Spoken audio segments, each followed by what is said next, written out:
Hi, thank you very much. Back. Just noticed they were on the screen. Welcome Yep. back. Thank you. And meanwhile, Greg's screen is still in the fog. Yep. The wind, David, knocked my trash can across the street when I put it out last night, and then when I picked it back up, I lost a trash sticker. So I heard other people. I heard other Yeah, a people lot of complaining people were about doing that. yeah. Oh, yeah. I wonder what's the deal with this with the glue on those trash stickers? Like in the cold weather, they don't adhere. I lost the whole piece of trash with the sticker just blew off into I don't know where. That's what happened. My patio furniture was no longer on the back deck. I went outside to let the dog out at like 11:30, and I said, "Where's my furniture?" all blew over the railing into the backyard. And did you get your neighbor's furniture? Yeah. No, nothing. Everyone just came stepped from down one, right? Yeah. Nothing Yeah, Too came bad there from weren't leaves on the lawn. Are you, No. Jeff? Are you insinuating it's a domino effect? Everybody gets everybody Yeah. else's furniture. Oh, that's good. I had somebody else's trash in my yard well. too. Hopefully, it was a good one. All right. Good evening, everyone. It's 7 o'clock. And so we'll start. I know we've got a few things on the agenda tonight, so I will get it started. As a preliminary matter, this is Justine St. John, Chair. Please permit me to confirm all members and persons anticipated on the agenda are present and can hear me. Members, when I call your name, please respond in the affirmative. David? Yes. Armand? Yes. Jeff? Yes. Chris? Yes. And I am here. Staff, when I call your name, please respond in the affirmative. Greg? Yes. And Becky, I can see you. And then I see other staff as well. So thank you and welcome back to Megan. Absolutely, we've missed you. So good evening. This open meeting of the Maynard Select Board is yes, let me try that again. This open meeting of the Maynard Select Board is being conducted remotely, consistent with Governor Baker's executive order of March 12, 2020, due to the current state of emergency in the Commonwealth due to the outbreak of the COVID-19 virus. In order to mitigate the transmission of the COVID-19 virus, we have been advised and directed by the Commonwealth to suspend public gatherings. And as such, the governor's order suspends the requirement of the open meeting law to have all meetings in a publicly accessible physical location. Further, all members of public bodies are allowed and encouraged to participate remotely. The order allows public bodies to meet entirely remotely so long as reasonable public access is afforded so the public can follow along with deliberations of the meeting. Ensuring public access does not ensure public participation unless such participation is required by law. This meeting will feature public comment. And for this meeting, the Maynard Select Board is convening by video conference via Zoom, as posted on the town's website, identifying how the public may join. Please note that this meeting is being recorded and live streamed, and some attendees are participating by video conference. I also want to note that the live stream and the video chat, the chat options in the Zoom are not monitored. So if you do have a question and you do want to participate, then you do need to follow the instructions to log on either via Zoom or by phone. Accordingly, please be aware that other folks may be able to see you, and take care not to screen share your computer. Anything that you broadcast may be captured by the recording. All the materials for tonight's meeting, except any executive session materials, are available on Board Docs, and we recommend the members and the public follow along the agenda as posted on Board Docs unless I note otherwise. Best way to do that is go to the town website, go to the Selectmen's page, go to tonight's packet, and click on that. That will bring you to the agenda and the supported documentation. We are now turning to the first rule on the agenda, first item on the agenda. Before we do so, permit me to cover some ground rules for effective and clear conduct of our business and to ensure accurate meeting minutes. I will introduce each speaker of the agenda. After they conclude their remarks, Chair will go down the line of members, inviting each by name to provide any comments, questions, or motions. Please hold until your name is called. Further, please remember to mute your computer or phone when you are not speaking. Please remember to speak clearly and in a way that helps generate accurate meeting minutes. For any response, please wait until the chair yields the floor to you and state your name before speaking. If members wish to engage in colloquy with other members, please do so through the chair, taking care to identify yourself. For items with public comment, after members have spoken, the chair will afford public comment as follows. The chair will ask members of the public who wish to speak to identify their names and addresses only. And once the chair has a list of all public commentators, we'll call on each by name and afford 3 minutes for any comments. Finally, Each vote taken in this meeting will be conducted by a roll call vote. So moving on to the next item is going to be public comments. So I was wondering if anybody has any public comments tonight. All right, and then we are going to, Greg, I know that there's something else in addition, so go ahead. So, Madam Chair, if you would allow me to take my one part of my TA report out of order. I do want to introduce the board right off the bat to Jen Welch. Jen Welch is the town's new treasurer collector. And if you find her in your bingo. Hi, everyone. Hi, Jen, welcome. Nice to Thank meet you. How are you? So Jen Very has been good. with How us are you for- enjoying it? How are you enjoying your time so far? Not too bad. It's been a month. It's taken a little bit, but getting along with the staff, getting to know everybody, getting to know the system and everything, things are going well. Excellent. Good to hear. Yep, everyone's very excited. Happy to have be Jen on aboard. Yeah. Happy to be good. aboard. It's exciting. Very good. Well, welcome. Thank you very much. Thank you very look forward much. to working with you. Oh, thank you very much. I had the pleasure of meeting Chris in person a couple weeks ago. Excellent. He stopped by. He's not the first one we really want you to meet, but that's okay. Right?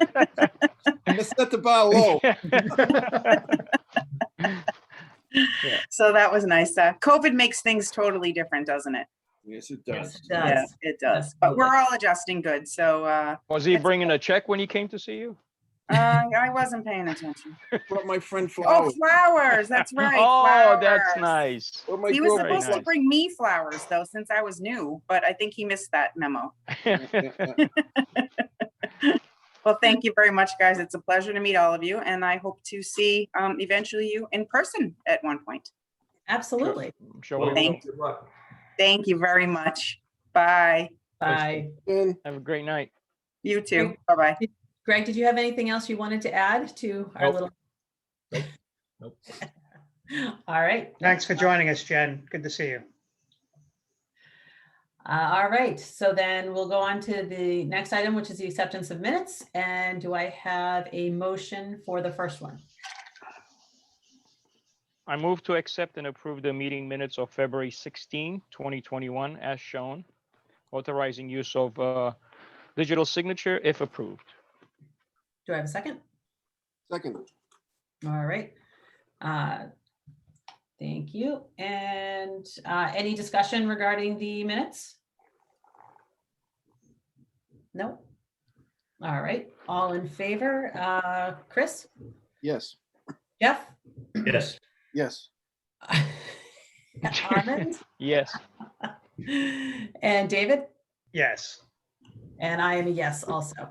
The tiles keep moving, so I keep forgetting people. So, Well, sorry. Chris votes for two people all the Yeah, time because, anyway. yeah, right. I thought you said yes. Like, did I say yes? No. To the I Jeff. said Jeff, but that's okay. No worries. All right, so I will, we have two sets of minutes to approve tonight, so I'll entertain a motion for the second as well. Yeah, might as well go with that one too. Move to accept and approve the February 24, 2021 meeting minutes as shown, authorizing use of digital signature if approved. Second, Thank you, Chris. Any discussion? All right, all in favor, David, Yes. Armand, Yes. Chris, yes. Jeff? Yes. And I am a yes. Excellent. Looks like we have some correspondences to accept. I will entertain a motion. I'll move to accept correspondences A through E as shown. Do I have a second? Second. Thank you, Armand. And are there any comments, questions, concerns regarding any of these correspondences?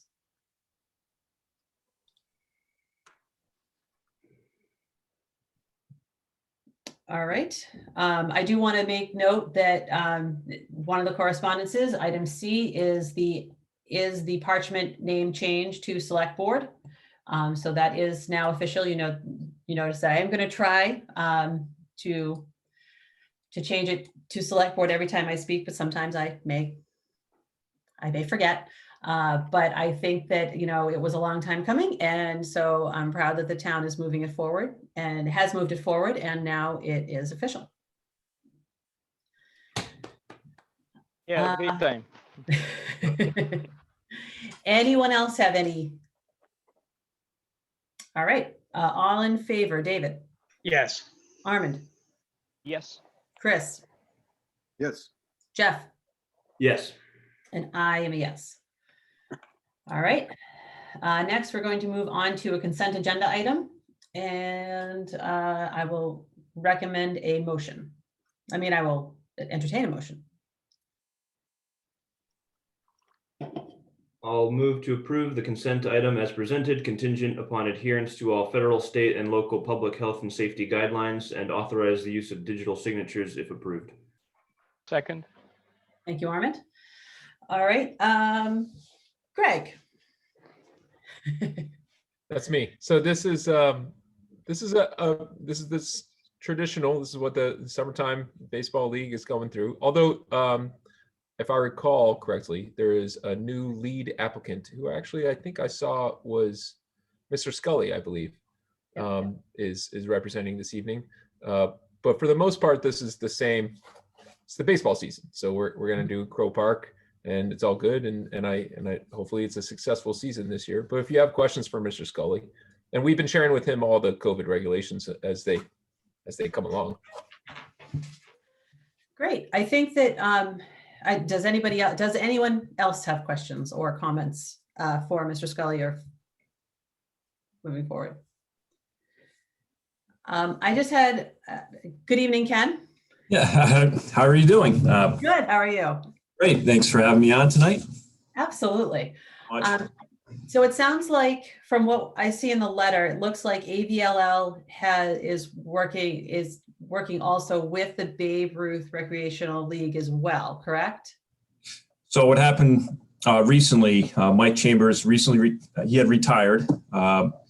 He operated Babe Ruth under a completely different entity. So AVL decided to take Babe Ruth, sort of like U15 Empire for softball. So same scenario. We took them in just so we can broaden our divisions. And so same thing's nonprofit. It's serving Stowe and Maynard. So. Okay. And I know that, and you have mentioned, and I know that it does somehow work, but as far as what we're allowing you guys, what we're allowing the baseball leagues to do, you are able to work with the high school and other organizations that also use the field, so everybody can work around each other. Is that kind of the thought for that?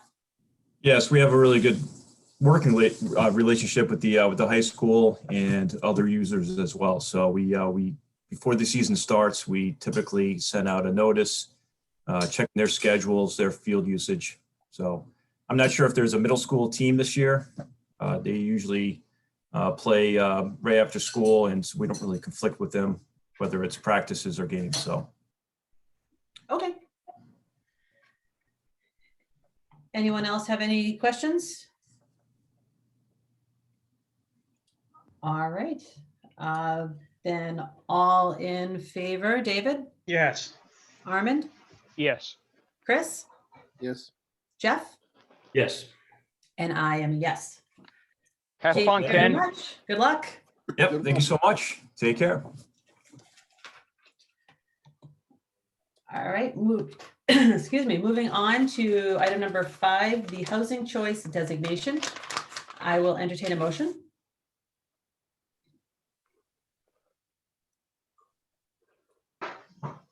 Move to approve the application for the housing choice designation as presented.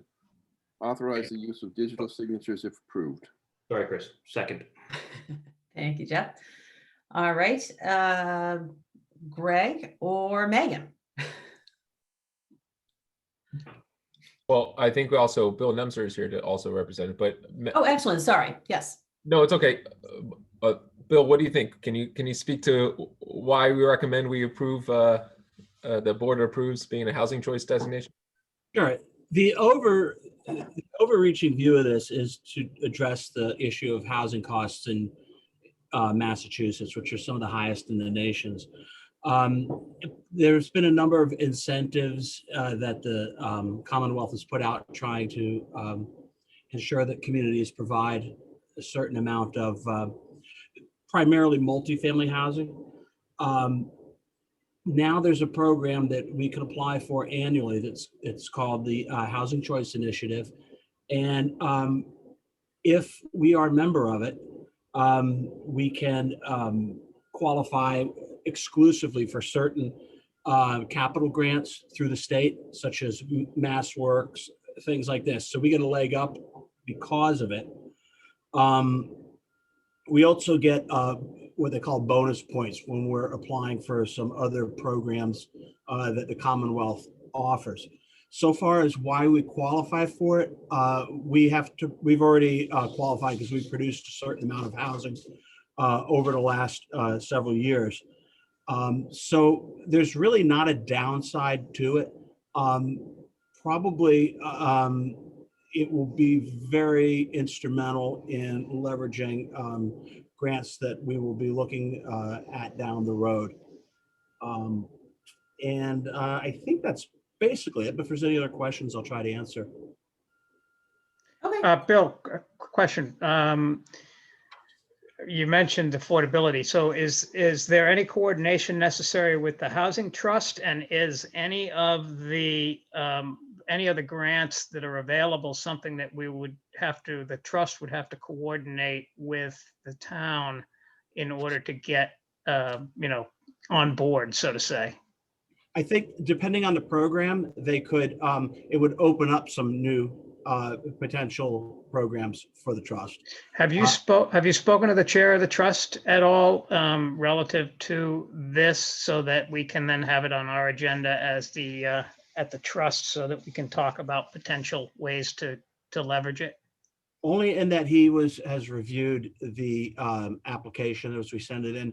I didn't prepare it. Katie prepared it.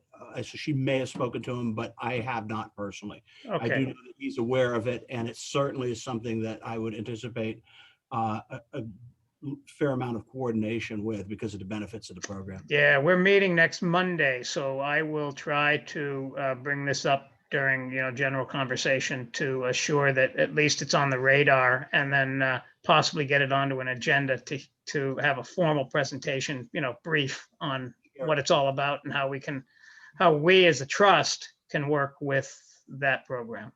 Yeah, there's a lot of opportunities with it. What Yeah. I'll do after this, there is a pretty good PowerPoint that is out there that I'll circulate, and it's kind of gives you a drive by, snapshot of the whys, wheres, and hows.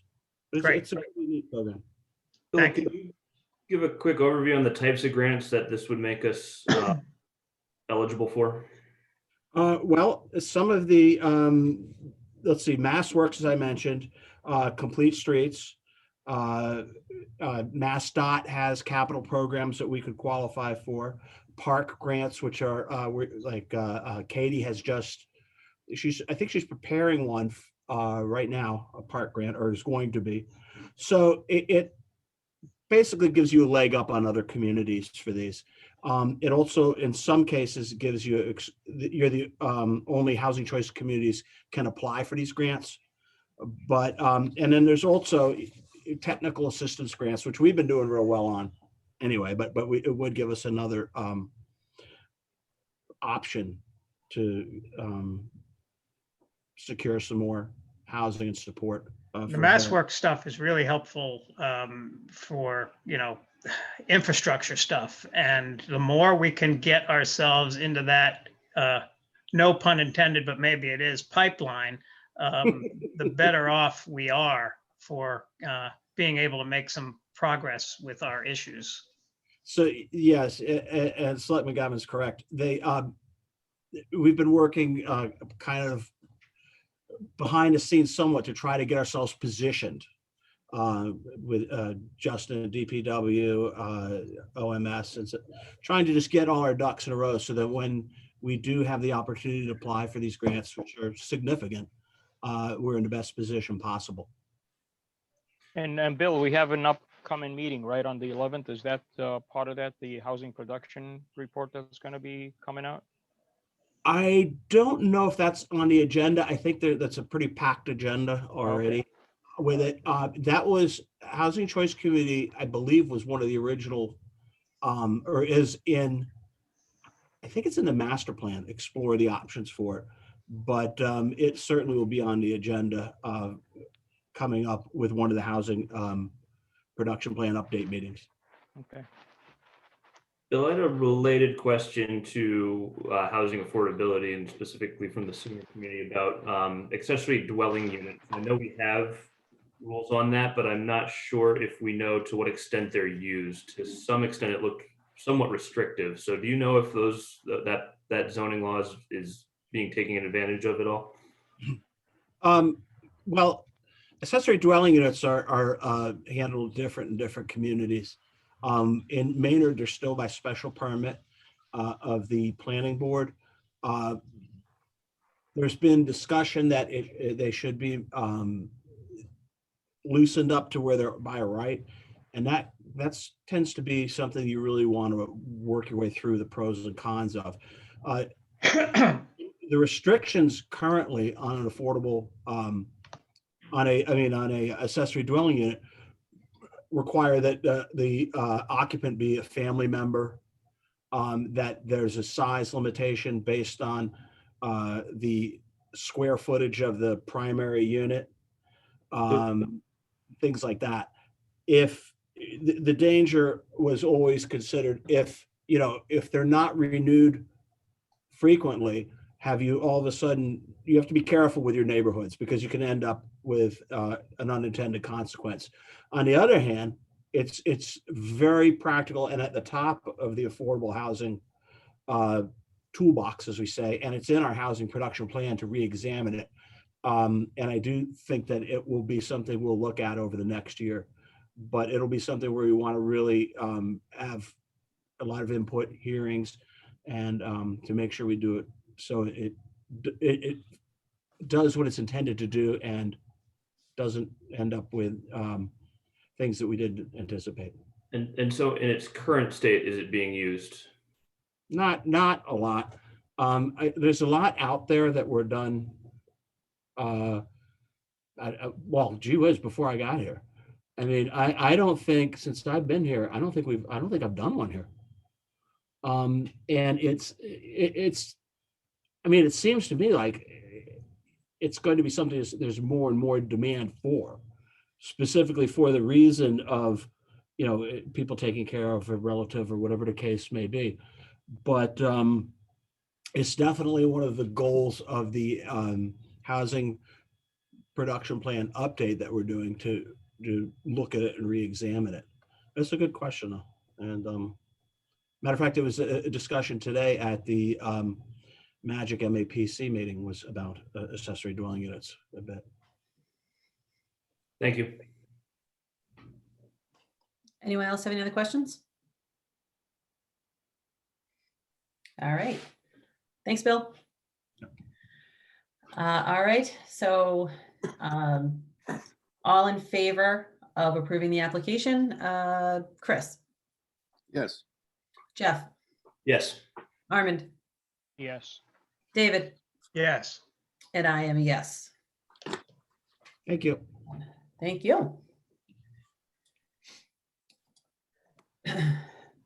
Excuse me. All right. So the next, we're going to move on to item number 6, which is, it's listed as a joint meeting with the school committee. It was actually, it's not going to be an official joint meeting. We have a couple school committee members here, Chair and Natasha, Vice Chair. Yes. Okay. So Lydia Clancy, Chair, Natasha, Vice Chair, Superintendent Brian Haas, and Business Manager Wayne White are joining us because they wanted to make sure we had our joint budget meeting back in the beginning of February, and they went through their presentation, and they just wanted to make sure, they wanted to see if we had any questions about the presentation that didn't happen to get asked or answered during that time. I know since that time, and even since Lydia had asked to be on the budget, to be on the agenda, Some interesting things have come up, in regards to the state and in regards to opening schools and things like that. So I was wondering if I'll turn over to Lydia first and for a brief introduction, and maybe she and Brian can speak to that before we move to anything else. Thank you, Justine. Yeah, we knew that because of the format of the 13th and being on Zoom that, conversations were difficult. I just wanted to provide you guys an opportunity to ask us questions, just in case, because there's so much going on and so much COVID related stuff. And things have developed. So I'm going to let Brian speak to the recent push by Commissioner Riley to get authorization to mandate the return of students to schools full-time. Great. Hi, everybody. Glad to be here. I like to spend time with all of you. You like that? I wish I got some smiles out of that. Well, That's perfect. So what is new? So the commissioner, and I will say, if I was the commissioner and the governor, I probably would have rolled this out differently. So if anybody knows anybody important, you should call, and here's what they should do. They should say, we're going to commit to X number of vaccines for educators in the state, and we're going to start on March 1, and we're going to roll that out in 6 weeks, and then we're going to bring everybody back full on, students and teachers, because they would have had the opportunity to be vaccinated. That's really not the way this is playing out, however, because number one, I'm not the commissioner, nor am I the governor, but I am happy to say I am your superintendent. So here is likely what will happen, that the commissioner will go to the State Board of Education on Friday afternoon of this week, which we just heard sort of rumblings of this afternoon. And he will ask for, he's got about a 253-page document that he will present to them, which the end result of that is he wants permission to put some pressure on us to bring students back full, at least elementary students. And most likely the way he will go about that is asking the board to give him the authority to change how districts are required to record and account for structured learning time. So right now we can account for structured learning time for synchronous, asynchronous, remote learning, hybrid learning. We get to put it all together into a package. The general consensus is he will change that for starting with elementary school to say, yeah, remote learning won't count, although we'll still be able to have our remote programming. So that will count for those particular kids. But overall, the K-5 kids, the remote learning wouldn't count for structured learning time, which means we would be out of compliance. So it's not a recommendation, which is if you want to follow my lead, follow my lead. It becomes more legislated and mandated, and we have to. The good news is Maynard, like surrounding towns, have been going in this direction. As you notice, we started remote early in the year.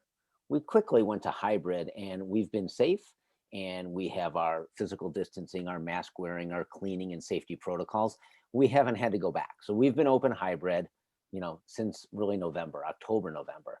And since then, we've also increased certain students who come now 4 days a week. And starting Thursday of this week, we've extended the day at each building. So the trend is in this direction, that we want to have more kids in for longer days. So this isn't a complete surprise. It becomes a little bit of a surprise when he says you have to do it, and you have to do it for K-5, and you need to do it, April 1.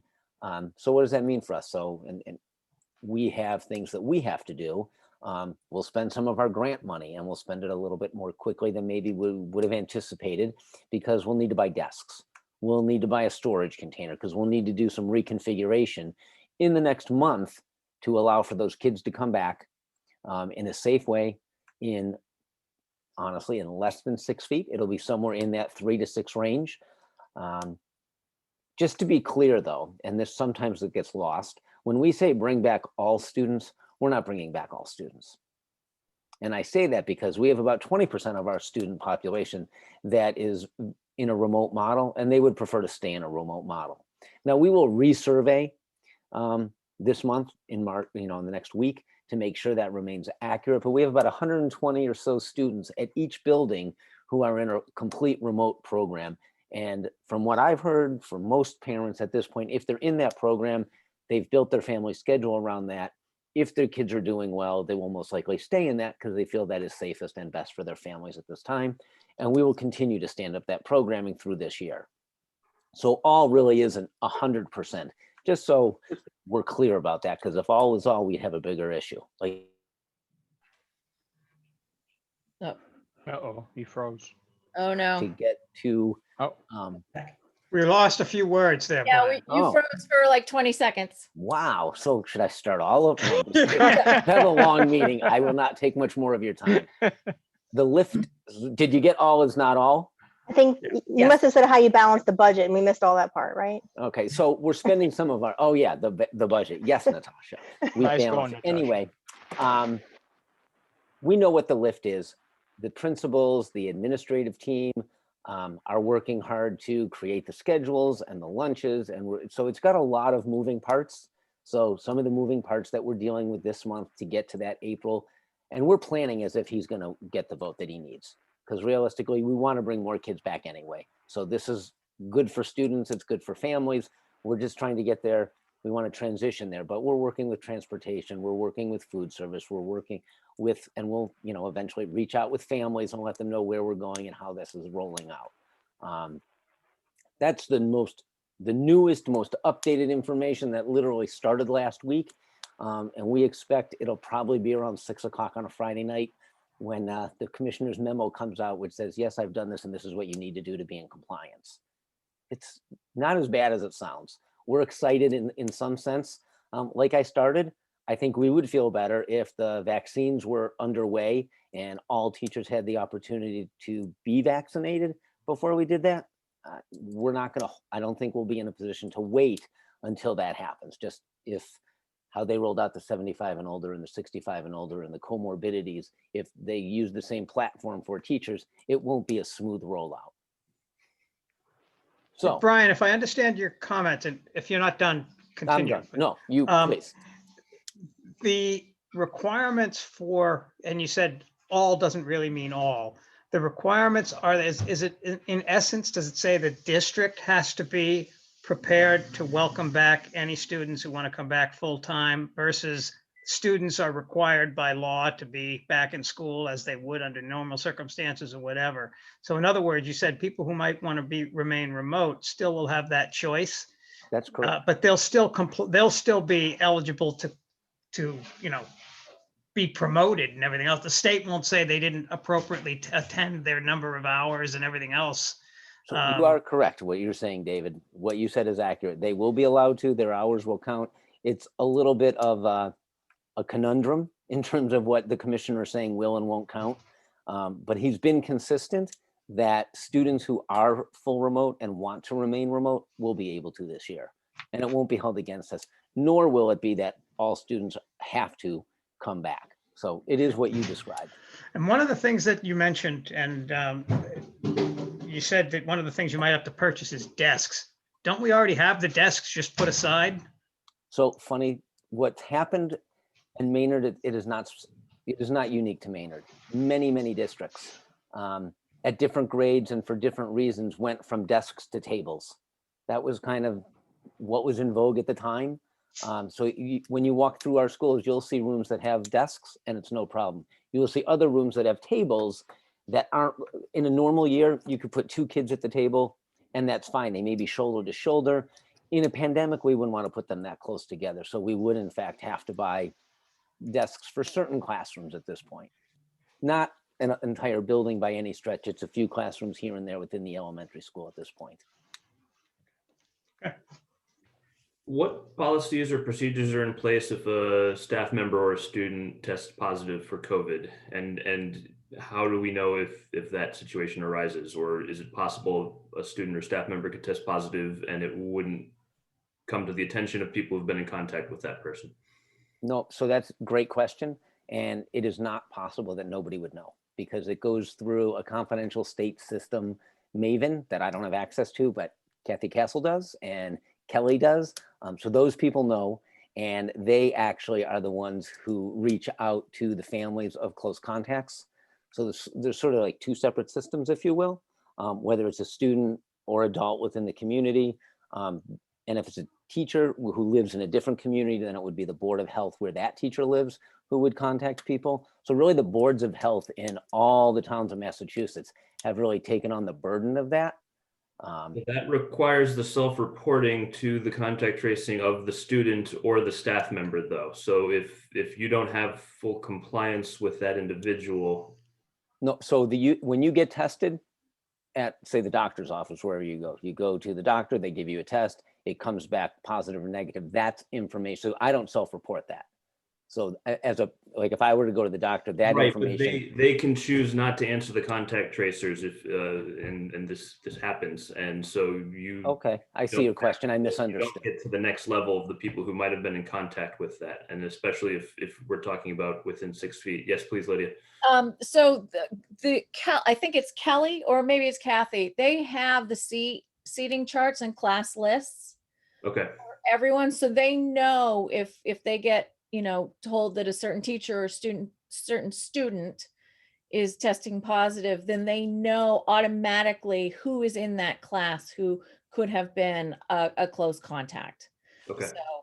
So they don't necessarily have to self-disclose in terms of the classroom because they have that information. That's correct, right, Brian? Yeah, so in school, it's actually a little bit easier. We've been doing seating lists for every class K through 12. Outside of school, that gets a little more challenging. And if you talk to Kathy, she would describe why sometimes it takes hours and hours to get hold of the people. And you're right. People. That's what I was worried about. So that it is challenging. Yeah. Okay. Thank you. So since we're on this topic, have we had any incidents?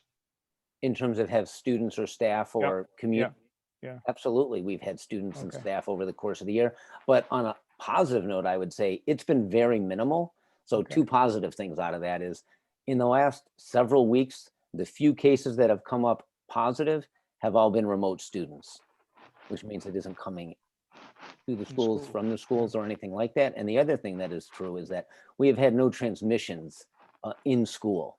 So we may get a positive student, they go home, or they're home and they find out they're positive and we quarantine a group, but there's been no spread within the school. So the safety protocols that are in place have worked incredibly well. And and that's been with a lot of support from Kathy and Kelly, the Board of Health.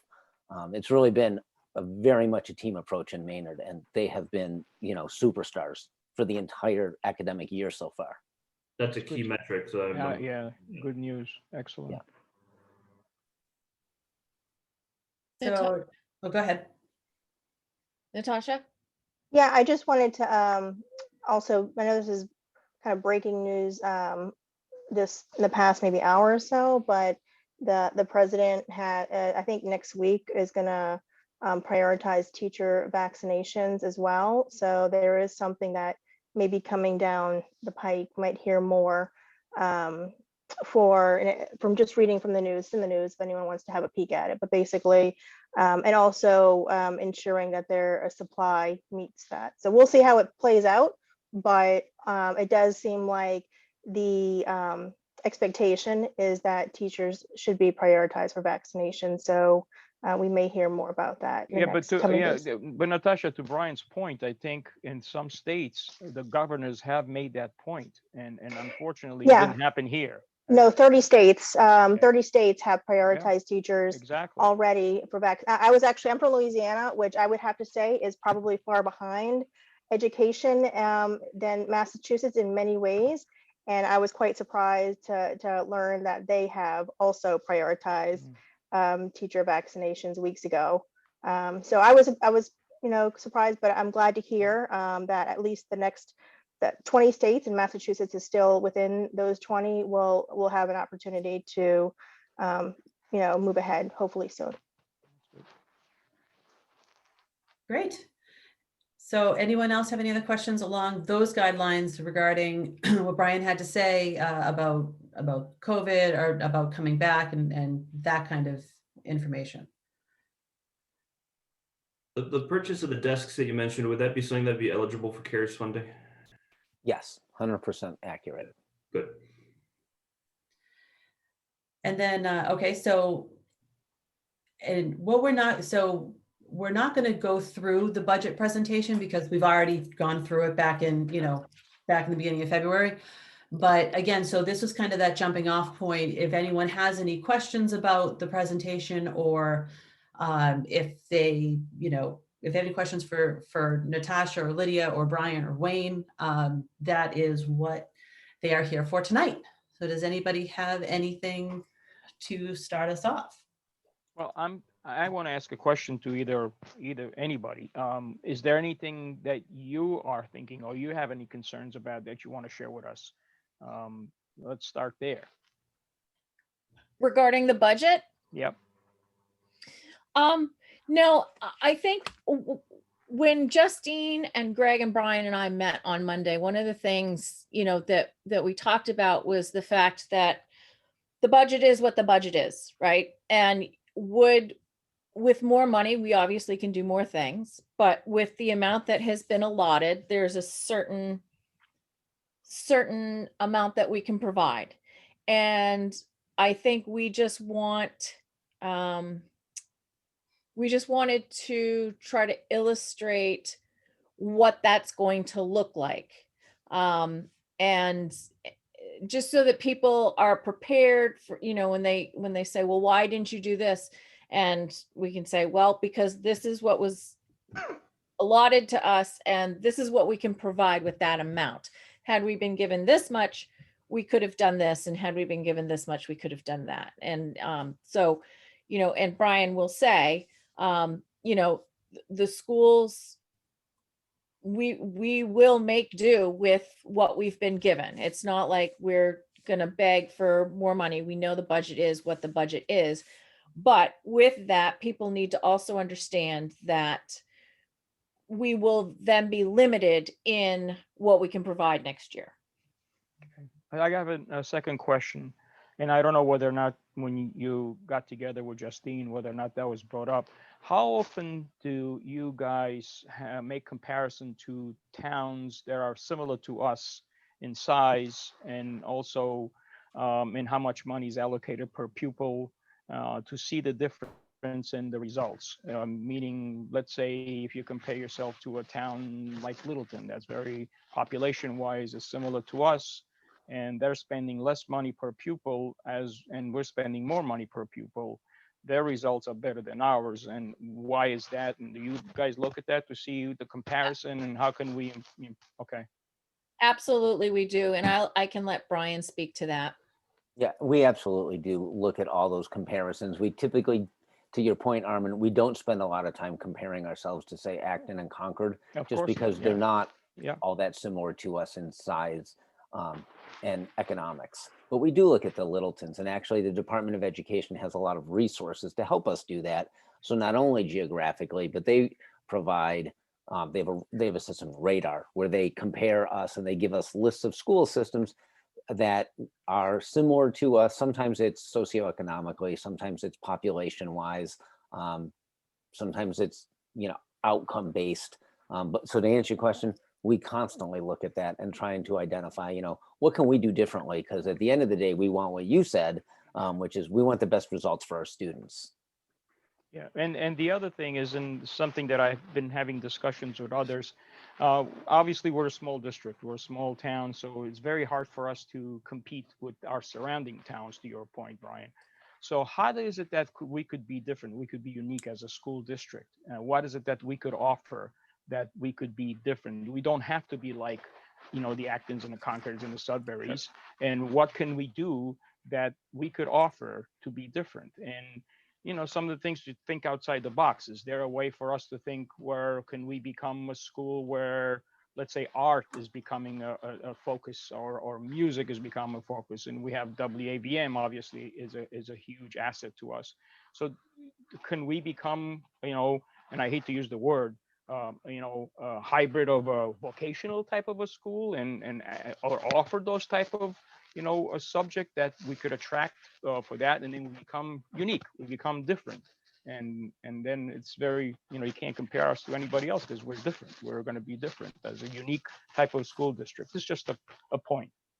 It's a great point, and to that point, I just want to, so being relatively new to Maynard, I think we have a couple of programs, probably 3, that really stand out, that do make us different. than a lot of the surrounding towns, there's actually probably 4 things. One would be WAVM, which you mentioned, which is a Chapter 74 program, which that is unique. And there are lots of systems that have some semblance of TV, radio, cable access. Ours is more advanced than that, without question. Spanish immersion, that's pretty specific to Maynard. There aren't a lot of districts that are running that type of programming. So if it's working, and I guess that's the question, we need to really look at the data on that, but it seems like it is, and there are, it kind of ebbs and flows, but that's a unique program to Maynard. One of the other big things that is interesting, and I see Ken on the call, and actually his daughter mentioned this at one of the forums that we had for parents earlier this year, and that I'll just use her as sort of the example. And I don't know all the sports and activities she's in, but she made the point that as a high school student in Maynard, you can be in multiple sports, and you can be in multiple leadership activities, and quite frankly, you can work a part-time job, and you can do all these things and be super successful. That's not true in every system. Lots of other systems, you really have to say, I'm going to commit to, say field hockey, and that's all you're going to focus on. And the other thing, which I don't want to leave out because I think it's been around a while and it's been sort of referenced as the gold standard for senior projects. So lots of school systems have senior projects for some of their kids, and they kind of tier it. If you look around, a lot of systems are like, if you're the National Honor Society student, you need to get more community service hours. And so there's this tiered system, and everybody kind of participates, and it looks like everybody does on paper, but it's a very different experience. Whereas in Maynard, it's the same experience for everybody. It's a really good experience. It's a community connected experience. So there are some things that we do, and we do really well. And I think one of the things, and we tried this year in COVID during a pandemic, which was hard, but was to really share that with the parents of younger students, so that they didn't opt for, say, charter school in 6th grade. And you saw that. I mean, that's one of the presentations I think that Ken's daughter was part of, to share why stay in Maynard, what is special about Maynard. And we need to continue to do that and do that even better. But it was a step in that direction, to answer your question. Yeah, and I think, to your point, I think we need to do, and I think we discussed this, that we need to do a better job of promoting and talking about some of our successes, and talking about why is it as a small school district, we have things that you're not going to be able to get in a larger regional type of a school system. I'm going to use an example, and I don't want to hog this conversation, but I'm going to use an example. My daughter was a soccer player throughout middle school and high school, and if she had gone to AB, she probably wouldn't have qualified to play soccer there. So talk about confidence level, because it helps a student's confidence level. It ended up playing in soccer, and she enjoyed playing it. She might not have been the best soccer player, but she had a great time doing what she did. So it was a great experience. That you're not going to be able to get in a regional school where you have to qualify, and it becomes competitive, and it becomes, sometimes it's stressful, and you'd be surprised what it does to your confidence level. So, as a small school district, we need to be able to just maximize on what is it that we're good at, and what is it that we do so well. We are a great school system, and I hate when someone says that, we're not, because we are. And I think we need to do collectively as a town a better job of promoting our school system, so that outside people should not be thinking from, stereotyping us from the old days that, we don't have a good school system. Because I think we do, and I think we have great teachers, and I think we have some great programs, and somehow or another we need to get the word out. Obviously, we could do a better job with, what we have to spend, but that's a different subject matter. But I think with your leadership, Brian, and I'm not trying to, blow anything because you don't wear a skirt, right? So I'm not going to do anything like that. But I think that with your leadership, I think you're going to do a fantastic job in taking us into the future and putting us on a map as a school district. And you bring a lot of experience. You bring a nice mix. And I think with your leadership, I look forward to seeing what you're going to do. Thank you. I'll work at it. Thank you, Mark. Did Go you ahead. contribute something? Sorry, Justine. No, that's fine. No, thank you. I just wanted to go back to actually I had to type it down because I didn't want to forget. But Armand, your first question was asking about what budget concerns that we thought, and I just wanted to share mine. In hearing within the school budget subcommittee meeting and just overall hearing the feedback and reviewing the information, I know there's a really increased concern with expenses relating to special education, how we can continue to meet those demands of the increased costs that are increasing at a rate higher than what our budgets are allowing to match, and being unable to really have increased sustained funding that allows us to increase supports within our district to potentially bring kids back into district. And I know two things that have been on our budget request for a couple of years: the Tiger program to add a Tiger program at Green Meadow, to add the Oasis program at Fowler. Those are things that have been identified through several years to address concerns, to try to get kids to stay within district. We haven't been able to get funding sustained in a way that allows us to do that. So that is something that I know, especially going into next year, when we anticipate kids are going to have off of the heels of a pandemic, need a lot of emotional support, integrating back into school, more counseling, all of those pieces. I think a lot of it's still unknown, right? And teachers as well, staff. I mean, this has been a real big upheaval on many levels. And so that's my concern, how we as a community will be able to meet those needs in the immediate for the COVID related, but sustained for other programmatic needs that require addressing, and that can't be entirely funded on the budget increases that we've been able to get. And then also just increase relying on our operating budget for maintenance. I know that's something that we've been, we haven't had our revolving account replenished through the years because of COVID last year. This year is still up in the air. We've had to tap into our operating budget to do a lot more maintenance than we've predominantly needed to do. So that is something that, historically maintenance is not a funded item in budgets as much as we would like. So that is something that obviously is on everybody's radar as we think about Green Meadow and Fowler and how we can, move to a more positive place in that regard. So Armand, those are the couple of budget things that kind of, I think at some point next year, I do feel as a community, we will have to address some of these budget considerations, maybe for FY23, and have conversations about how we can help, support our schools in what their needs are in a little bit better place. And I did want to just also mention, I really liked hearing about the arts and the music and thinking about how the schools can maybe look at that as we think about the master plan that was really, recently improved, and how the school might play a part in supporting that, any type of programmatic or need, alignment with the town's strategy. Yeah, and a couple of things that because you brought up an excellent point, and I'm hoping that the state steps up and addresses the funding need for the special needs, especially I think coming out of this COVID.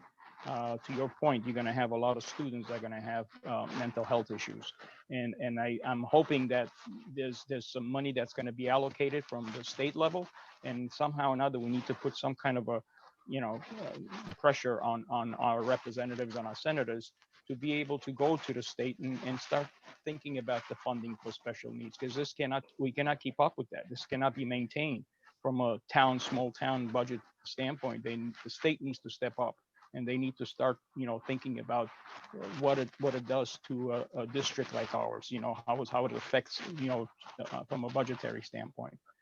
It is, and it's really challenging also because Maynard, we're located in this group of, towns that are more predominantly, so I guess we would say we're more the affordable town. And so that might make us more appealing sometimes to families who want to, benefit from the locale, but, have a more, I guess, reasonable way when they move here. Potentially that does come with, we do have kids who move here.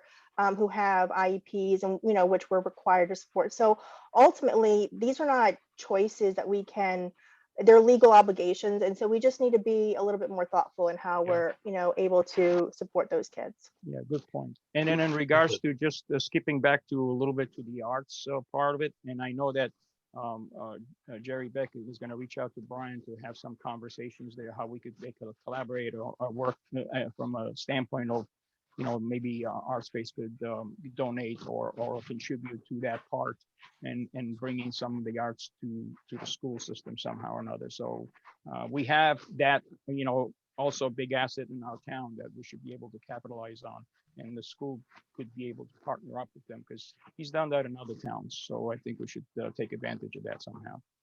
That's just my last point. Sorry. I do think, Armand, we should be advocating to the state for more funding that we think is appropriate, but I do think it's incumbent on our board to take what the school committee is telling us now, in addition to the needs that we have, and with the expectation that the state doesn't provide that extra funding, to know what we are going to do in that situation as we have these conversations for FY23 start. What are our options, and how are we going to play that forward if we don't see that increase that you know we would all love to have, but it's No, I'm not. I do think it's important to also note the fact that we have been giving the schools, and as much as I understand that it will never be enough, I really do understand that. And I'm not saying that in a bad way. I'm just saying that, you know, we'll never be able to fully fund our town in general, just because there are always needs that you're going to have, everyone is going to have to prioritize. But I also, you know, for the last 3 years at least, there have been a good, you know, 4, 5, and 6% increases to the schools, which has actually been a lot more than it had been in previous years. So I'm not saying that it's the end all be all, but I do think that we have worked hard in the past 3 years to give the towns as much money as to give the schools as much money as we can, in order to help them further some of their programs, even if it's not the amount that in a perfect world would move a lot of the other programming forward, if that makes sense. Justin, I do agree that it is something that the expenses are outweighing just the increases we're able to get. So ultimately, that's just reality. It's not a slight to how much we're getting from, you know, the board is able to provide to us. It's just a reality that, you know, one child's tuition could be unexpectedly $100,000, right? You know, yep. and that is sometimes unknown to what it is. I know that Wayne and Brian have been working to look at, you know, painting a better picture of that increase as it's going up, and at the trends, trying to get a better picture of the trends so we can all be a little bit more informed with how that is playing out over the years, to make sure that what type of increase we're getting and understanding how it is and is not meeting those needs. And also just the tuition. Sometimes I know that this was mentioned recently, the out of district tuition this year went up a lot more percentage wise than it had before. So it's not necessarily, again, it's just that we're not able to meet the needs that, you know, with the funding we're receiving. Right. So absolutely. I can understand that. But and I did want to ask one other question real quick. And I know I had asked Lydia yesterday when we were talking, I had said, and I know she had sent me an email. I know you'd sent out an email earlier this evening, Lydia. Like, one of the questions I had was, I know that there are grants, or there were grants that the school was able to use this year. And so what were we able to cover with grants for this year? And is there an anticipation that there will be grants next year of some sort to help the schools in some way? So that was kind of the question that I was kind of looking to see what the thoughts were on that as well. Yeah, so great question. And there were grants. This year, there were state COVID prevention grants. There were federal COVID relief grants, federal ESSER 1 and ESSER 2. And if you're watching at the federal level, if Biden's $1.9 trillion package goes through, that includes a pretty significant ESSER 3 grant system or grant funding, but we're not counting on that because it really hasn't got through yet. So are there grants? Absolutely. And what did some of that do? Like, for example, this year, we were able to hire another custodian, another nurse. We were able to use the federal relief grant to offset the budget deficit in fall that we needed to create. So the good part about that was we used that grant funding to do that, which means we didn't have to make any programmatic reductions or staffing reductions. So we maintained a neutral stance at that point, which otherwise we would have had to reduce a significant, a noticeable number of either teachers or programs, and we did not have to.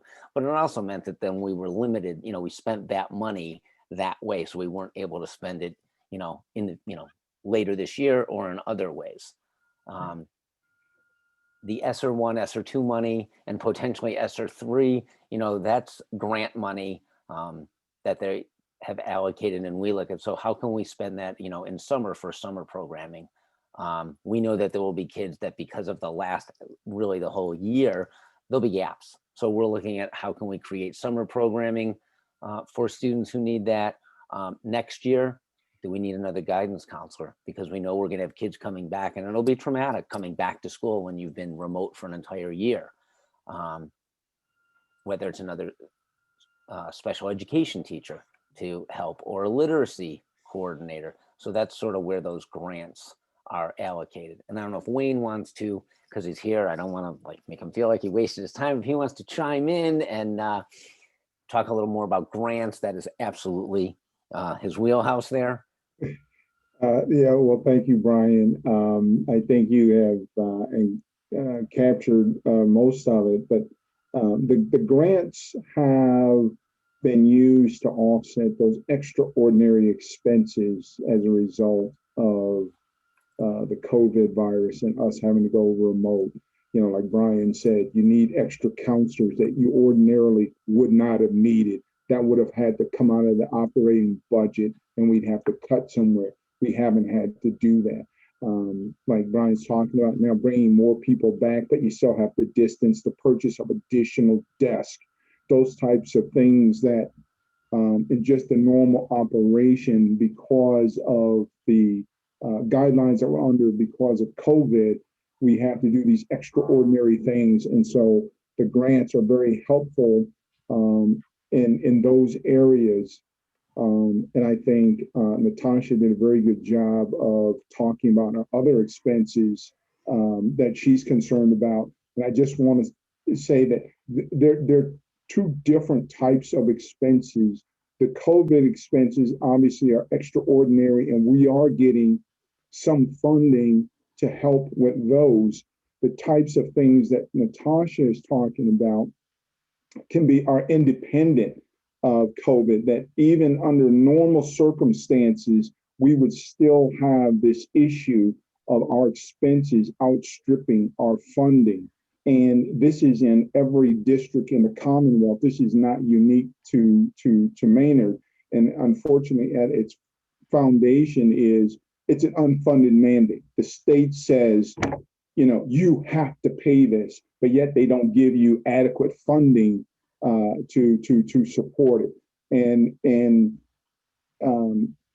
any given year, if that expense grows by 5% and the town does its very best and gives you 4%, this is not a knock on the town, but you fall behind by 1% that year, and then things go up the following year. Excuse me. So it compounds itself, and we're just trying to make people aware of this before it gets too out of control.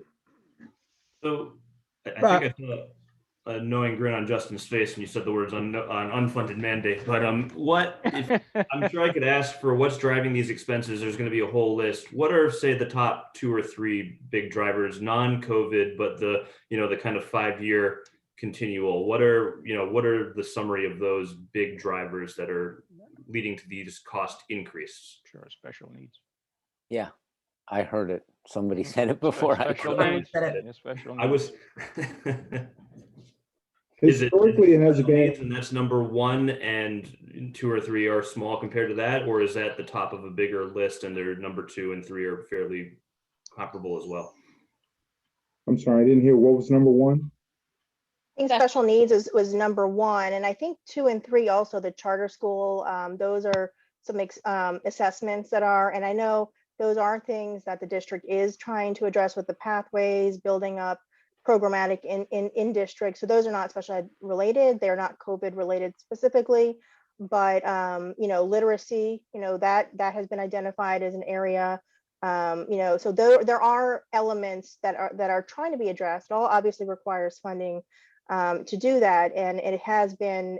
But I would say those are probably the special education expenses, and then maybe charter school. We just realizing that, you know, school choice has kind of like fluctuated. It was getting better, and now it's kind of wonky. But understanding that data a little bit better also would be helpful. But the charter school would probably be second, I think. Jeff, did that answer your question? Yeah, unless somebody else had a supplemental answer, but yeah. Wayne, perhaps you can help to address this. And maybe it's, when I think of grants, I think you're applying for grants. And this, I think when we're talking grants from the federal government, especially in relationship to COVID, it's more of grants that are going to be given out to either individual communities or to states to distribute in the fashion that is necessary, more so than having to apply. Or am I wrong on that? Will some of these grants need to be applied for? What I'm getting at is what's going to be the quote unquote formula that will determine how Maynard plays into whatever comes out of the big bucket from the federal government. And how do we assure ourselves of not getting short shrifted, as we tend to when it comes to the state distributing funds out? And then of course, the bigger cities and towns get the bigger chunk, and we end out with our $30,000, thank you very much, when, you know, other cities and towns are getting millions of dollars. So how do we control that in this environment? And is it a targeted grant, or is it an applied for grant? How are these working? Yes.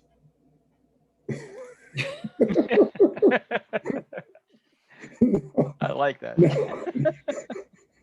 No, it's actually both. You're right in that, excuse me, there are entitlement grants, and so from that perspective, they're pushed down. But in the case of ESSER, we still have to fill out an application, and the assistant superintendent, Jennifer Gaudet, is usually the one that leads that effort, and she's been very good about that. There are certain basic things you have to fill out. You have to tell them broad categories of where you're going to use the money, where it's to be needed. So you do have to apply for it, but that doesn't determine, at least what we've seen so far with the ESSER grants, that doesn't determine the dollar amounts. There are a number of factors. It's usually the social economic makeup of the district that determines the dollar amount. That in theory, we should get more money than, say, a Wellesley would. Have I gone down the list to check and to make sure that that's the case? No, I haven't, but I've talked to a number of people at DESE. That is the formula. They base it off of they call the IDEA Title I types of formulas, which is based on your student population, the social economic makeup of the district. So from that perspective, we don't have to get in kind of this dogfight, to your point, to make sure that we're getting our fair share of the pie. And they do publish what every community is going to get, so you can look and see, you know, relative, you know, you say, okay, they're more affluent than us. What is our, you know, what is their slice compared to us? But they may be more affluent and they get more money because they might have more students. So that's a factor also. But it's a pretty straightforward, because you're right. If you don't have a big stick or a big advocate, you know, and at the State House, you could get short shifted. But I don't see that as going. I don't know. Maybe Brian does in talking to Commissioner, but I haven't seen that. And then my other point goes back to sort of the beginning of the conversation. Brian, you were speaking about you know, things we do well and then analyzing.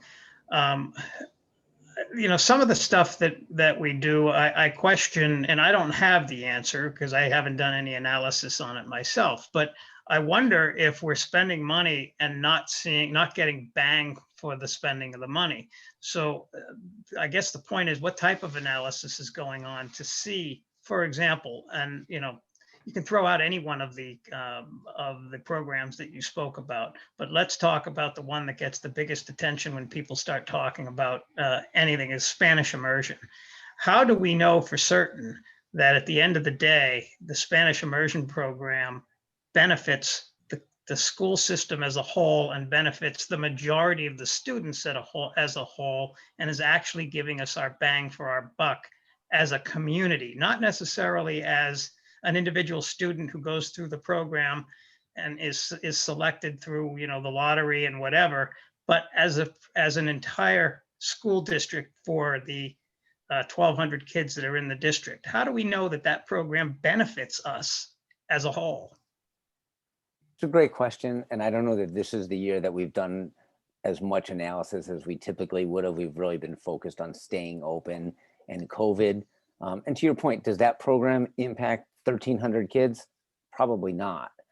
Does it impact the 100 or so kids, those that are still in it from the inception several years ago to now?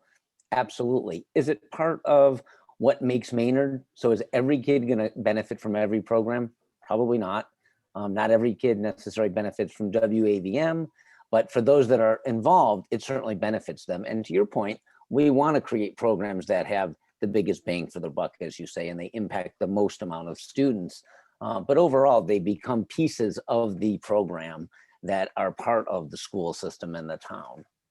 And we'll continue to look at that and really come up with a better analysis and some quantitative data to share with school committee and with this group for that matter. Mm-hmm. I don't necessarily have that in front of me right now. No, I wouldn't expect you to. But it's a great question. That's the type of discussion I think that many of the residents that I speak to ask. Those are the types of questions that they're asking. Where's the analysis? What's the benefit? How does my kid who's not in the program benefit from that program when, could that be better directed to the macro where more kids are being affected and benefited in the grand scheme? I don't know the answer, and I'm not picking on the program. Because I'm not an educator, so I don't know what the overall end of the day is on it. Just reflecting the questions that I hear and the issues I think that come up on the street with the public. David, if I could add something real quick on that, because I know this has kind of come up through the years. I mean, whether we have Spanish immersion or not, those are kids who still need to be educated regardless of what language they are being taught. And so that would still require teachers for them to teach. The program itself has not been an expense on the district per se. At one point they had pre-COVID, they had a summer camp. So it was open to all kids who wanted to attend to bring in some funding. They have curriculum that they would have to buy for the kids anyway. So in that regard, there's not much of a broader expense that the town would have to incur for that program. I know, just as a parent who has one kid and one kid out, I have my own feelings about how we could evolve that. How can we better meet potentially? Some districts offer what they call a dual immersion program, which helps support the needs of ELL kids as well as so it kind of, they evolve, but that's all learning. Every town has a different model depending on their population. They have to adapt or find out what works well for them. Some schools are just expanding. I think Hudson was before COVID was looking at a program, and they had to table that for the interim. So, but these are all conversations I know that we're looking forward to get more information once we get back in on site to get better monitoring of. So one of the things that I think we need to start thinking about, and as much as we love to have the best school system around, because it helps in general with the overall community, from real estate to people moving in, all kinds of different things. We also have to take a look at the bigger picture, which is the town budget.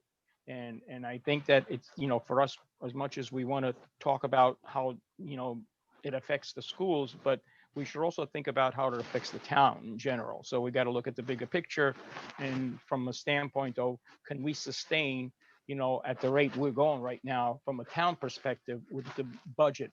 A lot of people start talking about revenue. Well, we keep talking about revenue, but there's no new revenue going to be coming in unless we have the infrastructure in place for us to develop down the road anything. So if you don't have the infrastructure, we're talking about, for example, Powder Mill Quarter, that hopefully down the road, maybe the state could help us out with that. But if we can't put the infrastructure in place, we cannot develop. So that means if we cannot develop, then we cannot generate new revenue. So it's a vicious cycle, but we have to look at the bigger picture, and we got to look at the solutions. Where are some of the options? Where are some of the solutions that we got to look at? In past, Ken has brought up the fact, and I think even Jeff and I talked about it. Is it looking at overrides? Is that something that we should be talking about? And a lot of people may not like it, but could that be an option? Is that a discussion we should have? We shouldn't be, sweeping it under the rug. We are dealing with shortfalls. We are going to be dealing with revenue shortfalls, and we can't sustain the spending that we keep going on without new ways of generating revenue. And unfortunately, you have to look at that bigger picture in the horizon. How do we get that done? So we should all talk together about collectively how we're going to accomplish this. And schools obviously is a major part of the discussion. So Armin, that goes back to what I said at the beginning about, if we're given this amount, this is what we can provide. And I think part of the discussion needs to include the community in, what do they want us to provide, and help us prioritize that way, because we need to meet their needs for their children. And if we start cutting programs that say, a lot of parents really, really wanted, or if we start, one of the options would be to reduce the number of classes per grade, which would mean bigger class sizes.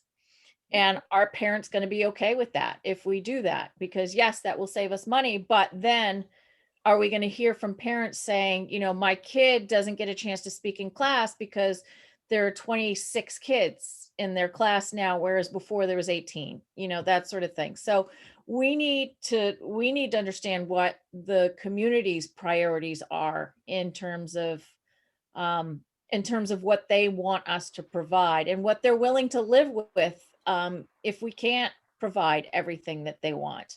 And then, like you said, if we don't invest in the infrastructure, we can't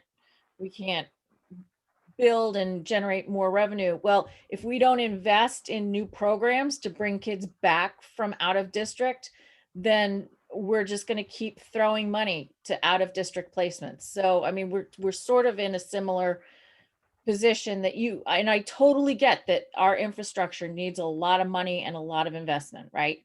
But we're all caught between a rock and a hard place, that we can't get out of this cycle that we're in right now, because again, I think this goes back to capital planning and what Bob McCarthy has been trying to do. We need to prioritize. We need to determine what is most important to our community and what we can reasonably provide and support.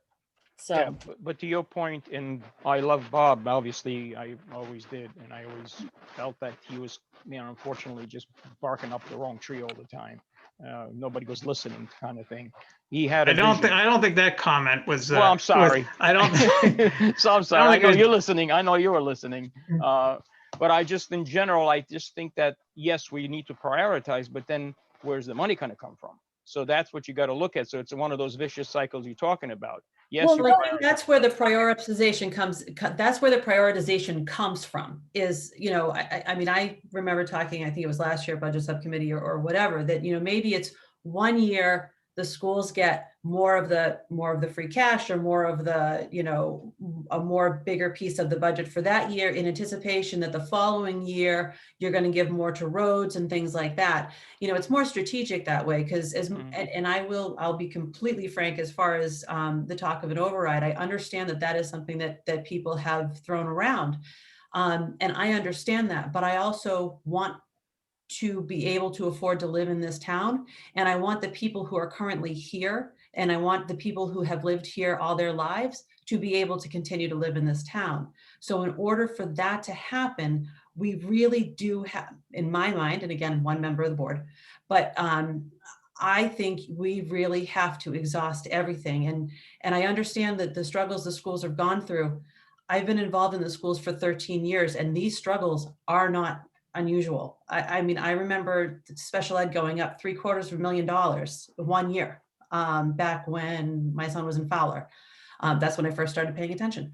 It is something that happens all the time. I remember having a conversation with Kate Hogan and a couple of school committee members 3 years ago before I got on the board, completely aggravated at the fact that there is such a demand for special ed on the towns, because it's draining the towns. And it's not the fact that it's the cost of the special ed. It has nothing to do with the students themselves. It's the fact that we need to provide this service, which is well documented, and obviously it needs to happen, but we need extra money from the state to do so.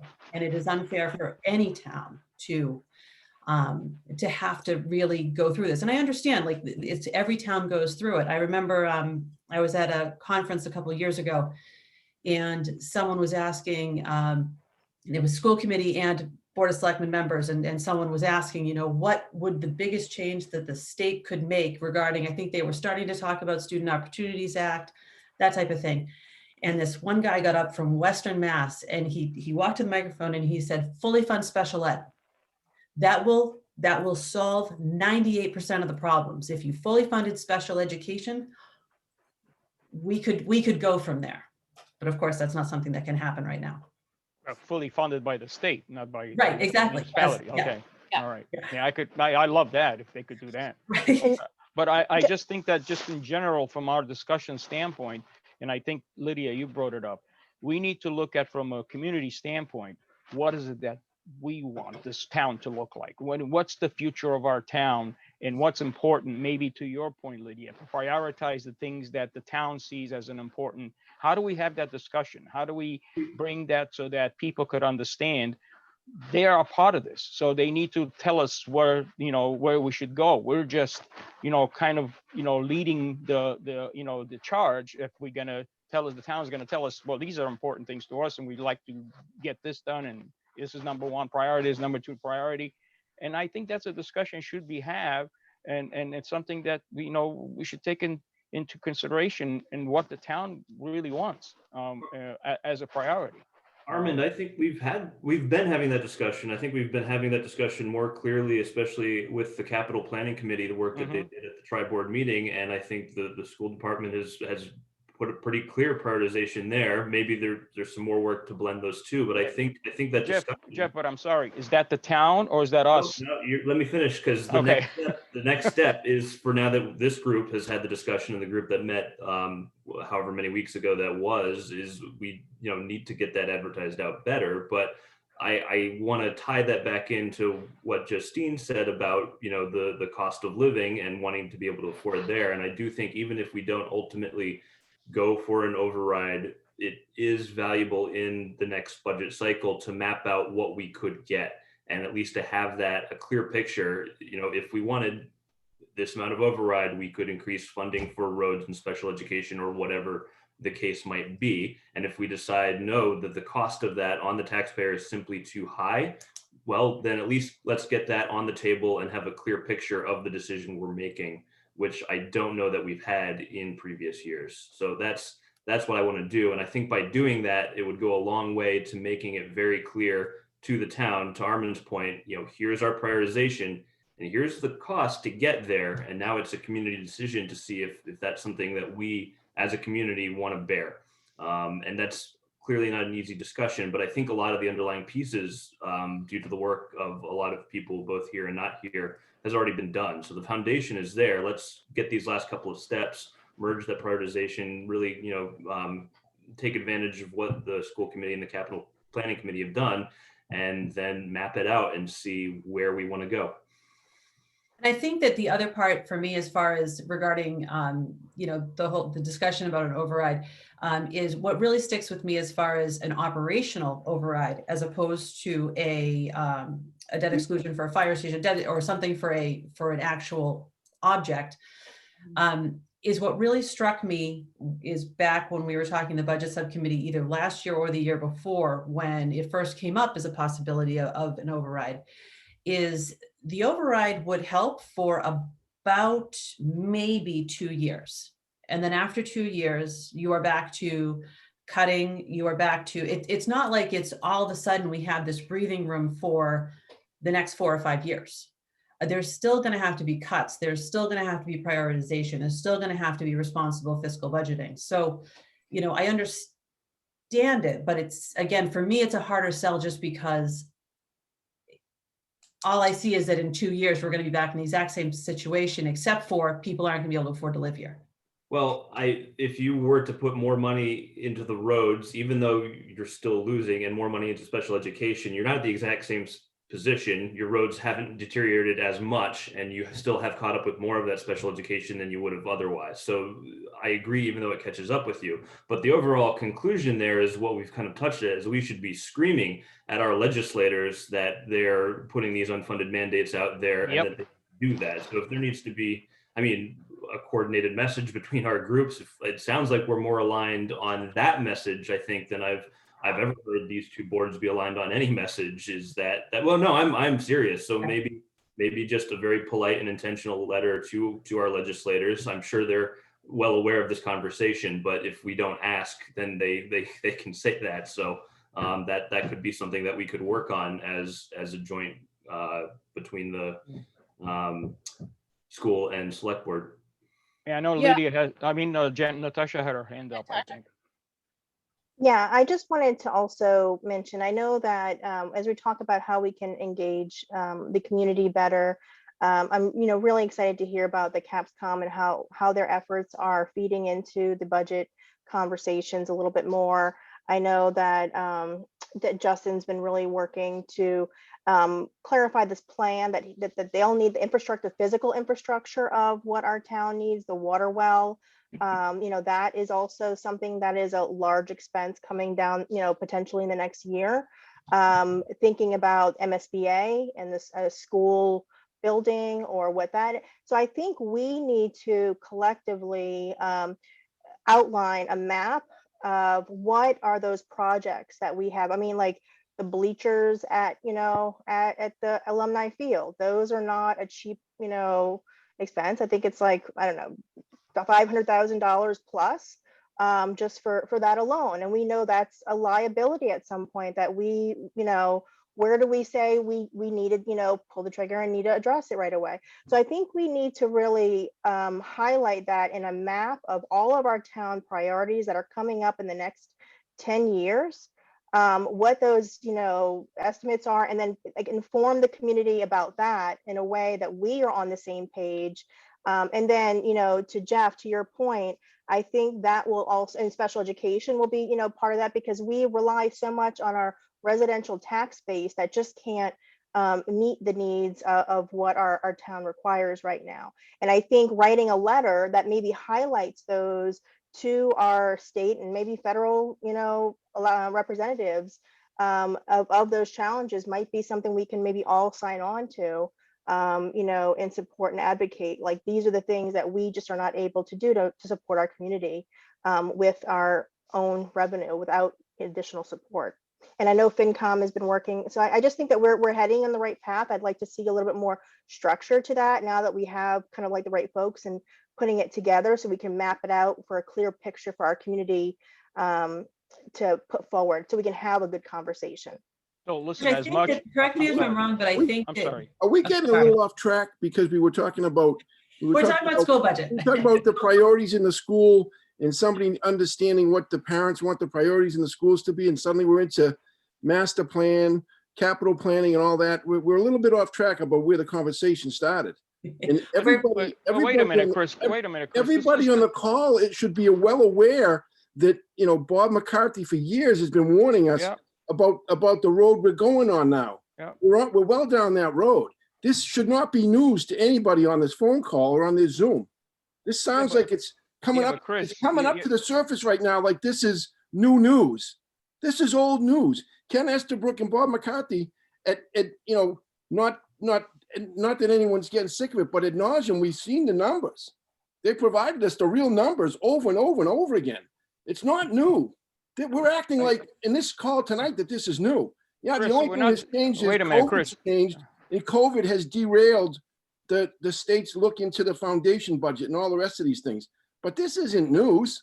There should be no new news here or new discussions. This is all old stuff. Yeah, but Chris, when you put it on a back burner, it becomes old stuff and it's not new anymore. So having a discussion. We have a capital plan. Okay. We have a new master plan. We have these things in place. This is not new stuff. We started out the discussion talking about, I think it was Lydia started the conversation talking about, you know, the look to the parents in the community to let the schools know what programs they want, what programs they don't want cut as a school community, what programs they would prefer to see as a school community. Those things, that's where this conversation started. Now we're talking about, you know, a couple talks about, we heard the override a couple of times, we heard certain things. This is not what the discussion was about. The discussion was about what do, from Lydia's conversation was, what do the parents in a Maynard school committee, in a school community want the program and programming to look like and what that means. That's what the conversation was about. We are way off track from where the original conversation started. I don't know what the parents want. I don't have kids in school, so I have no idea. I'm out of touch with that part of the conversation, but that's where this started. We're now talking about, you know, the things that Bob McCarthy and Ken and the rest have been, you know, sharing with us every year, and the stuff that Greg is sharing with us every year about the future and planning. And now we're talking about, we got roads in the conversation and bleachers and everything else. That's not what this conversation should be about. I'm sorry, I tend to disagree with you, Chris. I mean, you got to have a conversation. You can't just say you're going to put it on a back burner. Yes, we heard it, but what have we done about it? Yes, we're moving in the right direction. I'm not suggesting putting anything on the back burner. I'm just suggesting that, you know, we're into this conversation, this particular conversation, almost 45 minutes to an hour, and we're getting way off track on what the conversation was according to the agenda and the conversation. I guess that's your opinion. But it is my opinion. That's why I'm sharing it. And I didn't interrupt you when you shared your opinion. So cease and desist with interrupting me. I didn't interrupt you when you were sharing your conversation. I didn't say a word. But all I'm saying is we're going to a place that this conversation wasn't meant to go, I don't think, because we were simply talking about getting a grasp of what the parents in the Maynard school community want to see for programs and programming. Am I correct? That's where we started. And now we're talking about a master plan, long-range planning for capital, for roads, for streets, for water wells, and the rest. That's not the conversation. Let's focus on what the conversation is and keep it in that lane. Thank you, Chris. No, I understand, and I do understand Chris's point, because actually, so maybe our budget discussion after this will be a little shorter. So I appreciate bringing us back, Chris, because I do agree, you know, I could talk about this stuff all night because that's what we've all been talking about. But the point of the conversation was really to address if we as a board had any real questions about the budget that is being presented with the schools. Do we have any questions about that presentation on the 13th? You know, I think Lydia, Natasha, and Brian and Wayne have done a great job so far tonight. And I do apologize because I did lose track of time a little bit as well. But does anyone else have any other questions regarding, you know, what their presentation is? I know right now there is still a, you know, I believe we're about $400,000 apart at this moment between what the town is able to give and what the school is looking for to fund their programs. So so we do know that that is obviously an issue. But does anyone else have any other questions about that in general? Okay. So I do know the budget subcommittee is meeting, I believe, next week, David. Is that true? Yep.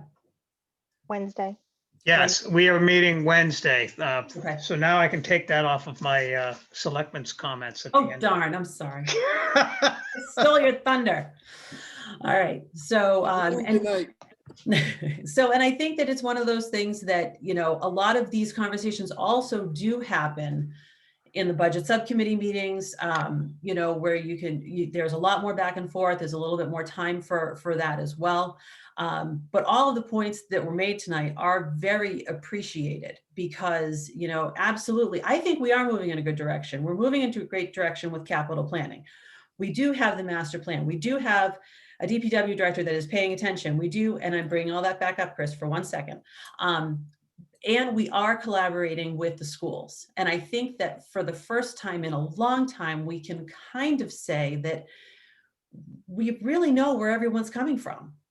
And we may not agree, but we do have some kind of collaboration. And we are all working hard to move the community forward as we can. So that is just my final little piece there. Does anyone else have anything else before we move on to the budget discussion? Thank you for your time. Yes, thank you Natasha. very much. Thank you, Lydia. Thank you, Brian. Thank you guys for Thank your you very time much. too. Thanks, Wayne. You're welcome. I feel that went longer than I anticipated or thought it was going to, but I thought it was a good use of our time, and I have a much better understanding, I think, of everybody in the room's position right now. So I do think that some of those tangents were well worth exploring. Absolutely. For some reason, we end up, you know, when we were in person, we would get like a 9 o'clock, 9:30 end time on our meetings. Zoom, not so much. We try. All right. So let's move on to Greg. We have budget development and actually the CARES application. So I will entertain a motion.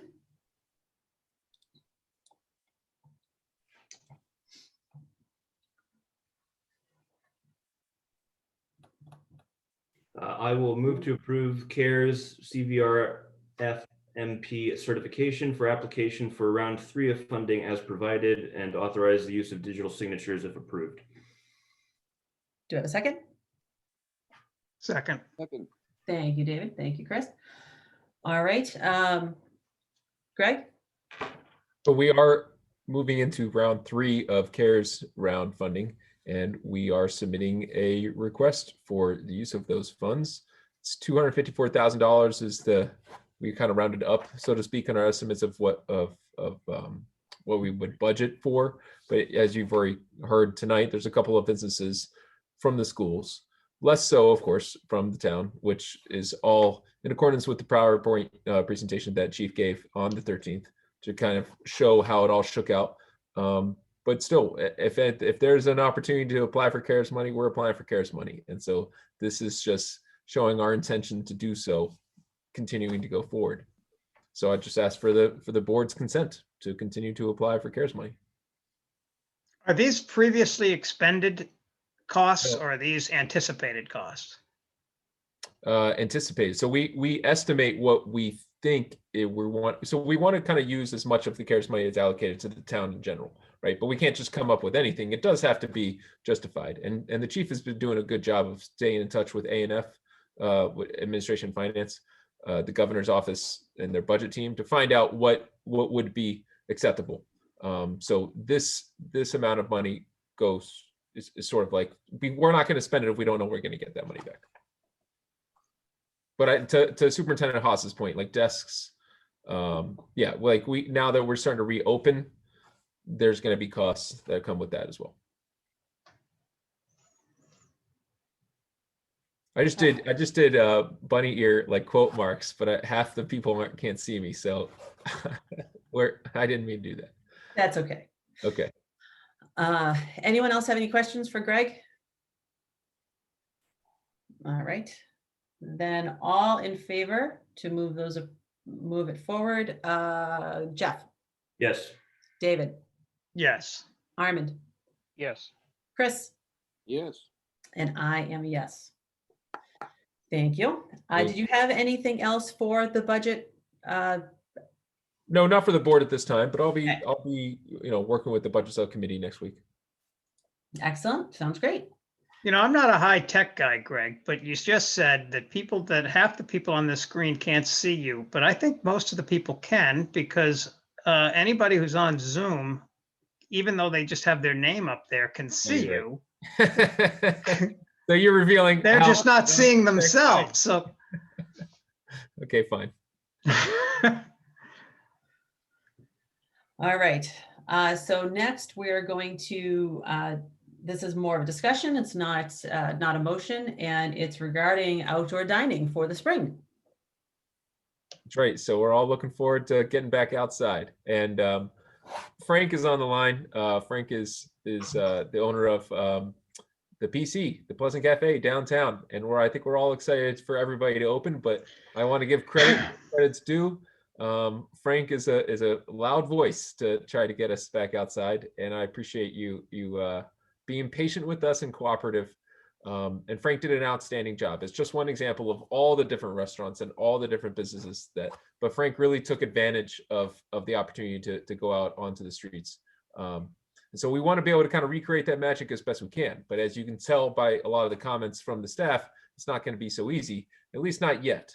We're still in March. It's still a horribly cold day today. So, but we got to be prepared for when the winter starts to allow us to get back outside. And I also am thrilled to have Megan back. So Megan Samuto, the assistant town administrator, is really going to hold our hand through this process, as she already did before she left on maternity leave, to get us into the winter and the use of outdoor extensions. But so we're looking forward to this conversation. I kind of want to just tee this up for the board now, but this is only Megan's second 24 hours back from maternity leave, so she's going to be working with the team to figure out what the program could look like. So Megan, do you want to take them from there? What's your take on it? Yeah, so I created 2 applications today that are revised from our program last year. One application will be for those programs that are exactly the same as what was approved last year. I think those can be pretty much fast tracked when we kind of decide on some other factors like start dates, and there's still some outstanding questions. But if you're doing the same exact program as last year that was approved, we have a short draft application that I've sent around to the review team to have those folks fill out. But if you're going to do a new program, or an amended program, it's going to need to be fully vetted by the review team, which is made up of town staff, obviously public safety, health, and many other departments. So I sent those around today. I've received a lot of comments back. Everyone was super responsive, and we're kind of collecting all of the different thoughts and how we can amend it to make it a up-to-date application for this year. There are still some, we're not all 100% on the same page about some of our recommendations from a staff point of view. I think that's what Greg was kind of pointing out, like when we feel like it would be safe to start, when we feel it would be safe to lend out our equipment. So I'm collecting that information. A lot of those comments are in board docs today. And, I think we're working together to have a collective recommendation from this review team about what we think would be the safest and the most beneficial for the restaurants and for the community. Okay. Can I say a couple of things if it's okay? Yep. All right. So first and foremost, Megan, welcome back again, because I think Greg was counting the days when you're coming back, and I'm sure he's very happy to have you back. And second, when it comes to what Frank accomplished last year with that outdoor dining, I think you created an unbelievable experience, and not only for your establishment, but I think for the entire town, and you set the tone. and everybody else in town tried to, emulate what you were doing. But I think you did an outstanding job in creating that environment, that experience. And I look forward to seeing that again in our town, because I think it was something to be proud of. So I just want to comment, looking over the entire list of comments here. I think with the governor's decision to open things back up, it is incredibly important for us as a town to give people as many safe alternatives as possible, and that would be outdoor dining situation where they would be tempted in its absence to go inside. So I would push to have this up and running as soon as possible. Make sure we have the rules correct about snow, that they put it out there at risk and need to get it back in if there is a snowstorm. But it cannot come soon enough if people are going to be starting to gather indoors. That's just a problem, because not enough people are vaccinated enough to allow that kind of indoor dining. So giving restaurants that outlet to have outdoor dining, I think, is critical right now. And whatever mitigation we can do for snowstorm or other concerns, let's get them in place. But I would love to see these set up as we start getting nice days, and people will go out on a day like tomorrow or yesterday, maybe not today, and sit outside. They're ready to go out in temperatures that are much colder than they were ready to go out, at the beginning of winter. So my feeling on it is that it's consistent with what I've said since we started this a year ago, is whatever is in the best public safety and whatever the state government and health officials are directing us to do. So if the state government says you can allow for outdoor seating March 15th or whatever the date might be, we should be on board with that, assuming that the health people are on board with it too, which I assume they are if the state's going forward with that plan. If they say April 1st, I'd be on with the state. I think we should follow the state's guidance and the health folks' guidance.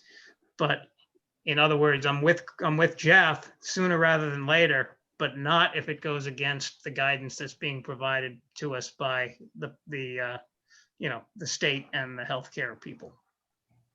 One question I have about the policy itself, the outdoor dining extension program, is we're putting this into effect, and it's set to expire or whatnot at the end of when the governor declares, it's no longer a state of emergency. So I know that personally, I was caught off guard by us moving into step 2, phase 3 yesterday.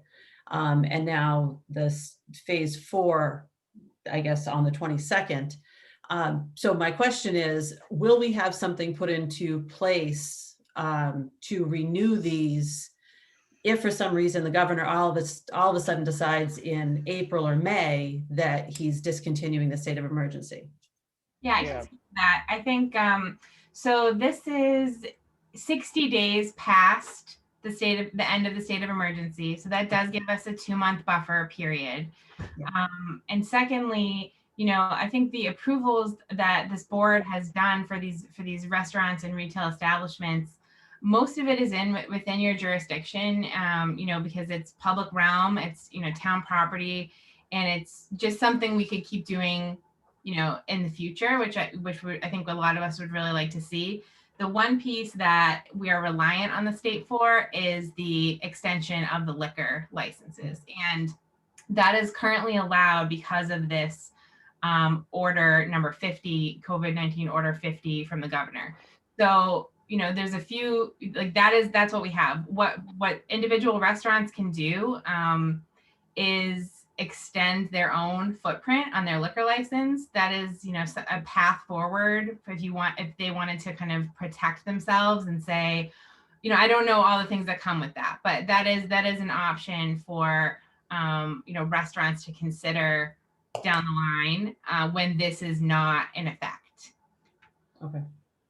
Yeah, and I think, Justine, you brought up an excellent point, because I think we want to see if we could make, as a town, we could make something permanent, because it is a great experience. And to Megan's point, the only thing that's going to be in our way is the serving liquor outdoors. So if we could come up with that, solution to how do we get that moving forward, we should be prepared for that because it's gonna go away eventually. Right. And I guess what I'm saying is that it's not really up to us. I mean, as the licensing authority, you see the applications that come in. So, if the governor stops that piece of it, which I don't think will happen this summer because I think, a lot of restaurants are hurting, yeah. But next summer, that might not be an option. So I think probably our outreach push should be to educate the restaurants and establishments that if they want this to be possible in a future year without this emergency, you have to talk to your contact at the ABCC and, kind of figure out what your steps are as a business to, grow your footprint so that it's lawful to serve, alcohol on these extended premises. So I got a question for Frank. So Frank, do you see a benefit in you continuing to do your outdoor seating going forward? So my thoughts on are 100%. It's I think the outdoor seating is going to be a trend going forward for a long time, and I think it's something it makes a downtown area a lot more attractive to outside people. So I would say that the last summertime, the bulk of my business was from new people from out of town that drove by and saw the patio. And something like Anne of last year, the board didn't give me the patio. I might be in a completely different spot right now. So it's I'm very grateful.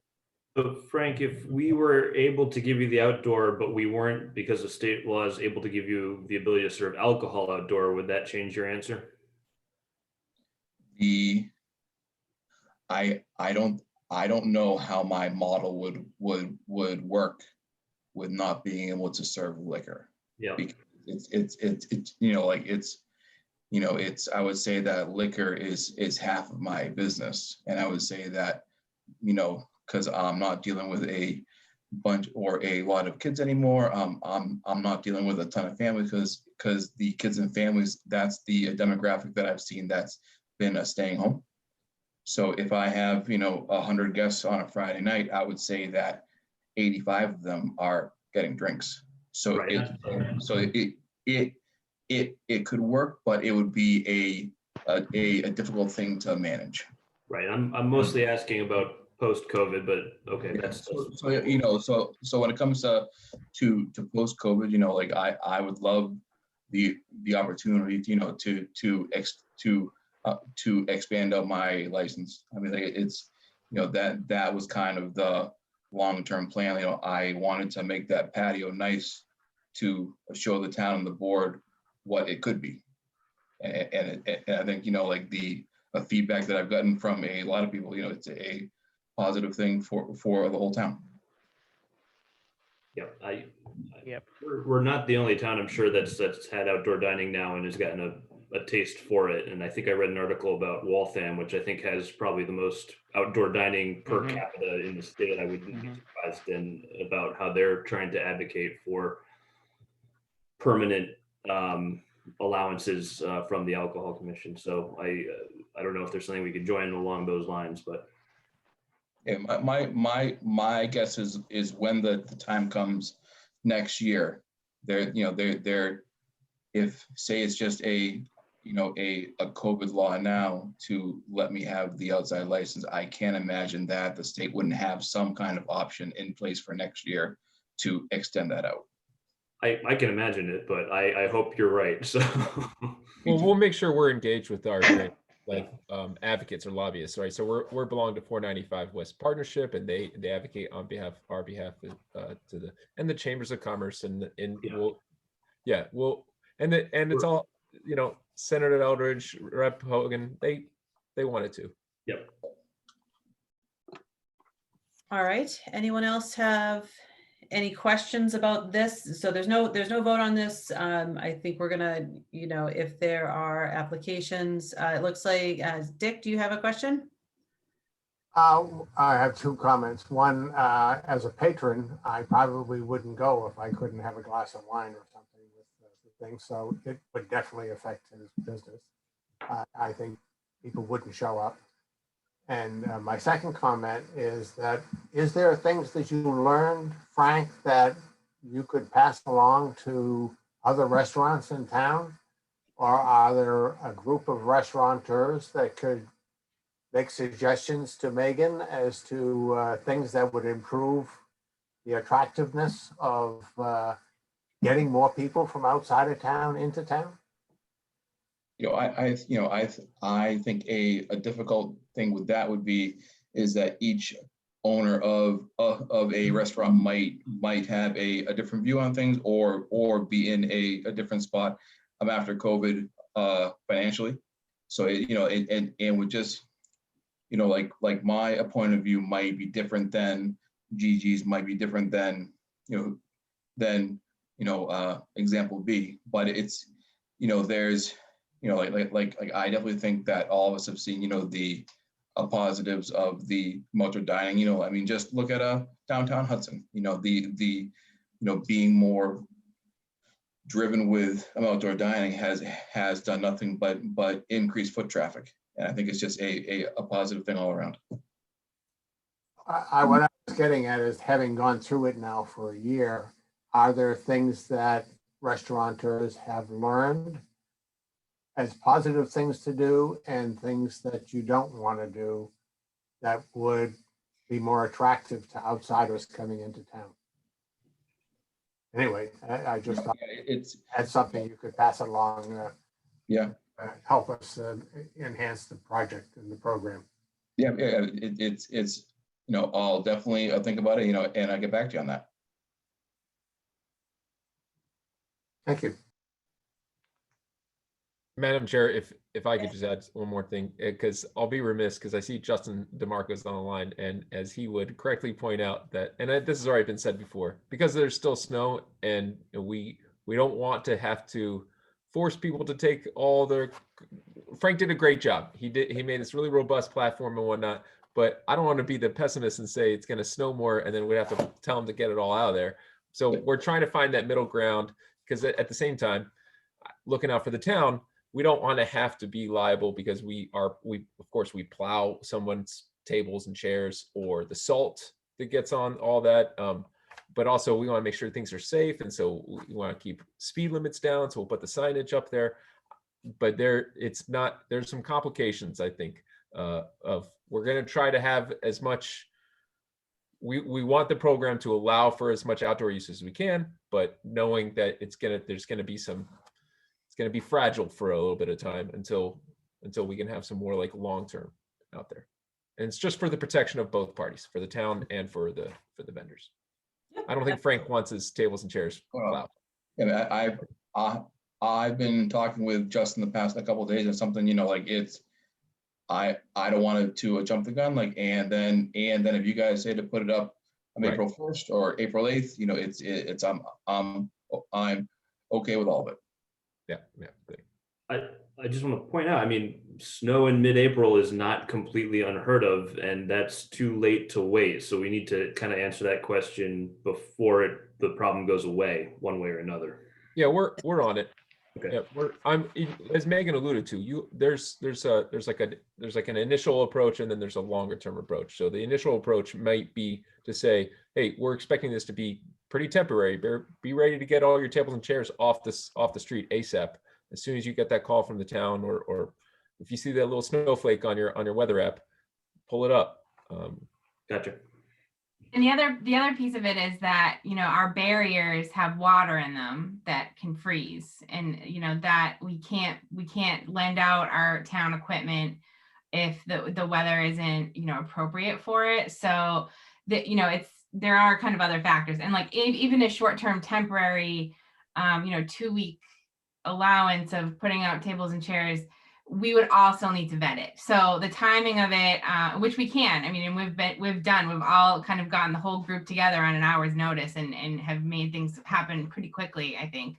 But we're just trying to make something that's safe and reasonable, but acting as quickly as possible too. So yeah, we're still working on that balance, and I don't have a perfect recommendation today, but I think we're going to get there soon. You've been back for 2 days and you don't have a perfect recommendation. I have an application. I'm halfway there. We just need to all just see what the weather's going to do, and we just need, you know, some warmer weather, and then we'd all be set. But we don't want to hold back business, you know, potential revenue for an arbitrary date. You know, obviously April 1 is not a magic date, but it is a little better than like today. You know, it's, so we're just trying to figure out, you know, the nuance there, and try to be reasonable. Acknowledge.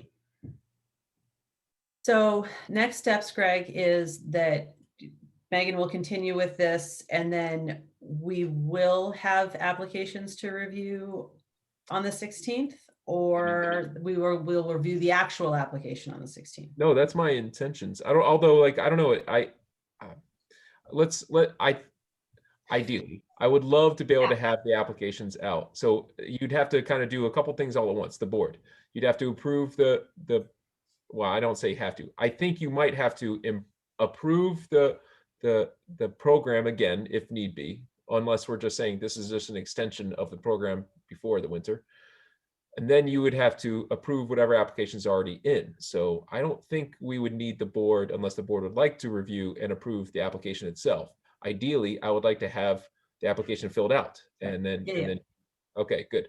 And so, but as Megan was saying, it's going to look very similar to what it already looked like. So it's just a matter of refreshing it. And I think that I know that I saw it somewhere, but as far as the ABCC goes, I know that we had to vote to extend the footprint for that temporary time. So because they stopped doing that, do we have to reapprove that part of it? Well, so yes.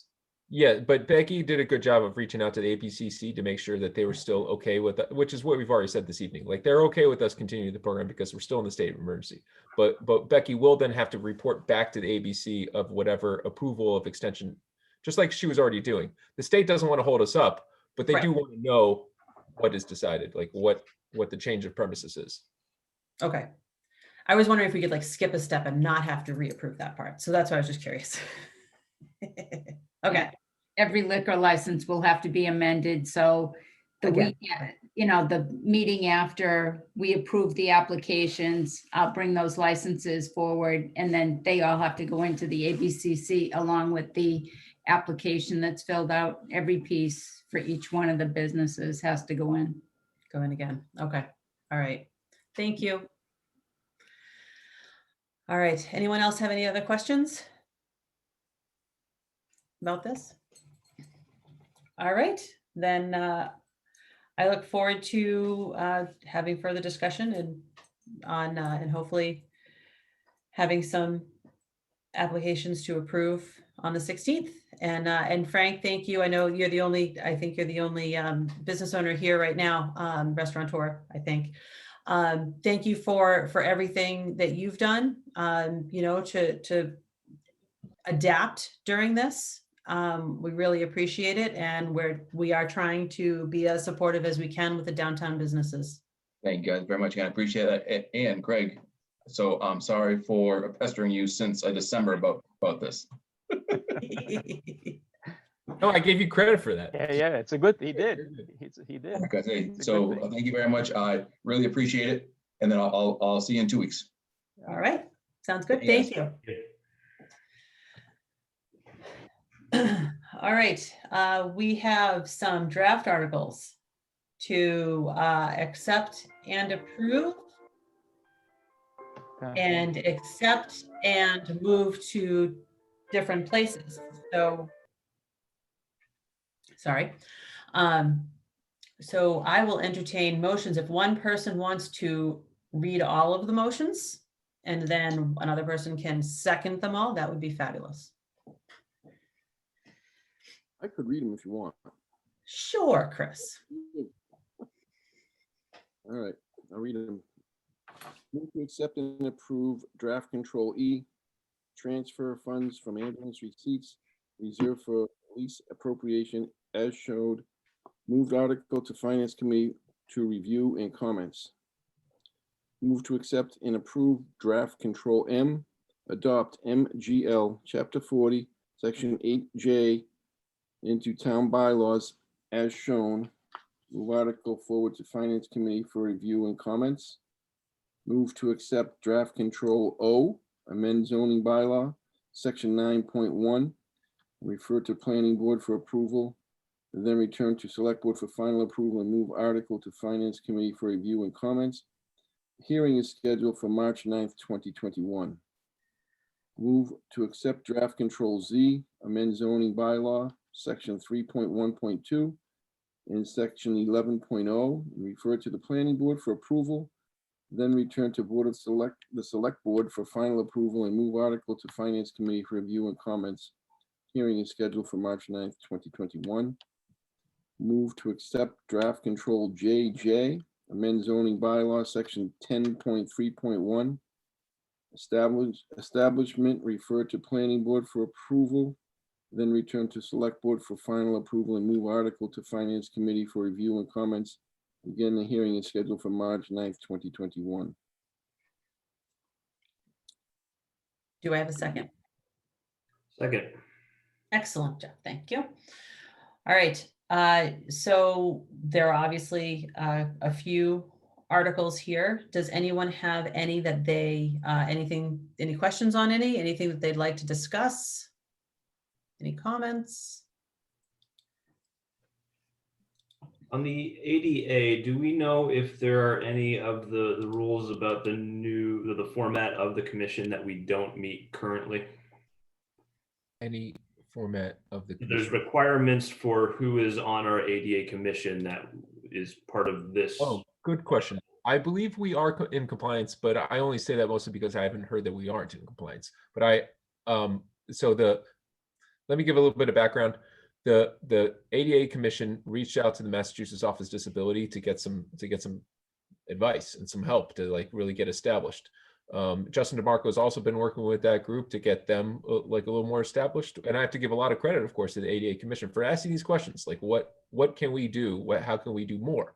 And the answer, one of the answers was, well, you kind of need to get some teeth. And the way to get those teeth is to start by getting this adopted, this particular Mass General Law adopted, which will kind of solidify the ADA Commission, which to your point, Jeff, would need to obviously be then in compliance with those laws and bylaws. So it's a good question. So that has to be, the answer has to be yes. And if it's not, then it will be because we need to get in compliance so that the ADA Commission can accomplish whatever, you'll see in their sponsor comments how this is a first step. So when they have this under, if this gets approved, then they're able to move forward with some of their other goals, which is, basically enforcement of accessibility and sort of handicap parking is an example of which. And then they want to start a budget to a degree, not because they're looking to make a lot of money. It's because if through the enforcement they happen to take some fines, and what are they going to do with those fines? So they're working through some of those questions. And then my follow-up question is, if we are either now or in the future become out of compliance because somebody say, leaves the committee or moves out of town, does that hamper the ability of that committee to do any of what you just said in terms of fines or any of the other activities? Well, I imagine the answer is yes, because if we're not in compliance with what the definition of the ADA Commission is, so I know what you're talking about. I helped the ADA, although it was called a Commission on Disability when it was in Westford, and we had to be very targeted in the type of membership to make sure it met the requirements of the law.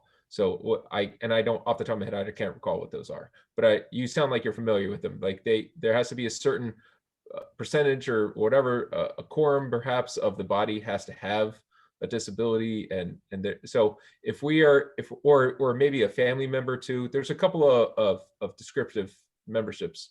And then if you have those, you can move forward. And if you don't have those, then I imagine that would be revealed. And then we wouldn't be a legitimate ADA commission in the eyes of the state and then therefore not eligible for the various grants. So it's a good question. I made a note. I'm going to follow up with Elijah. Elijah Tucker is the chair. And he's fantastic. He's really taking this on and doing as much as he can to kind of push the ADA commission forward. So I'll just double check with him.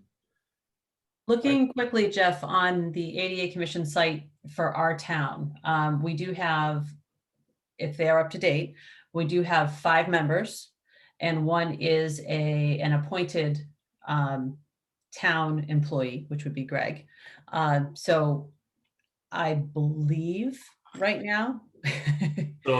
But to Greg's point, they get really specific on that, the fact that you need to have handicapped individuals that are identified and everything else. Yep. So we'll work it through this. I don't think it's a big deal, but it will be a concern that we make sure that whoever we put on the committee are committed to it, so that we're not having situations where there's no quorums and the committee is ineffective because of that. Right. But otherwise, I think we're fine. This is step one. We'll move to creation of the committee down the road, but we'll make sure that we meet the requirements of the statute. Right, and I guess my final kind of follow-up point to that is the requirement says 5 to 13. So if we only have 5 right now, and all of a sudden somebody moves out of town and we're down to 4, and now we're out of compliance, when we wouldn't have been if we had say a 7-member body dropping down to 6, we should try to move that process forward sooner rather than later to reduce the risk of falling out of compliance. Justin? Hi, guys. Justin DeMarco, DBW Director. So I've been working with the ADA Commission on the last 4 meetings, Jeff, and one of the biggest things that I talked with Elijah was to garner a little more volunteer support, whether it is outreach and just to try to build their ranks a little bit, as they are strictly 5 now. That is one of their first goals. And part of that is to kind of ensure that they're in compliance and they remain in compliance in the future. And it's kind of for support. There's a lot that goes into an ADA commission, and there's a lot of requirements to this, to that commission once they get established. A lot of complaints or issues around town come to them first, whether it's private or public. So this is a commission that can address private property ADA issues as well. So this is a good start. Right, but I think they're limited to 5 by the charter. So whoever our charter liaison is should really get on that. So this helps set that tone too as well. Once that's adopted, then we could use that in the charter process. And so has the ADA Commission talked about asking the Charter Commission to increase its membership? This is step 1. Okay, thank you. I also do think that the charter, one of the things that I think that Bill Coleman had said about the charter review,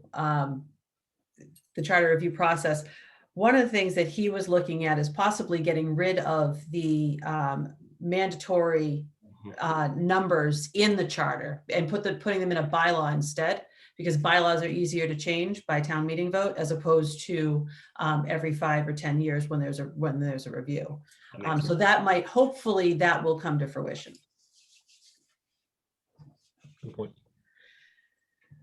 All right. Anybody else have any other comments?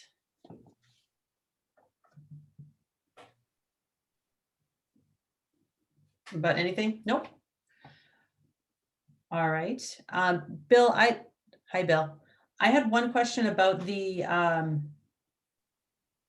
delivery. Yes. Find it quickly. I looked quickly. So hold on, sorry. I can't find it. I had a question for it, but I don't. Okay, so its proposal is by right in industrial and healthcare industrial, and then special permit in the business district, right? No, everything is special permit.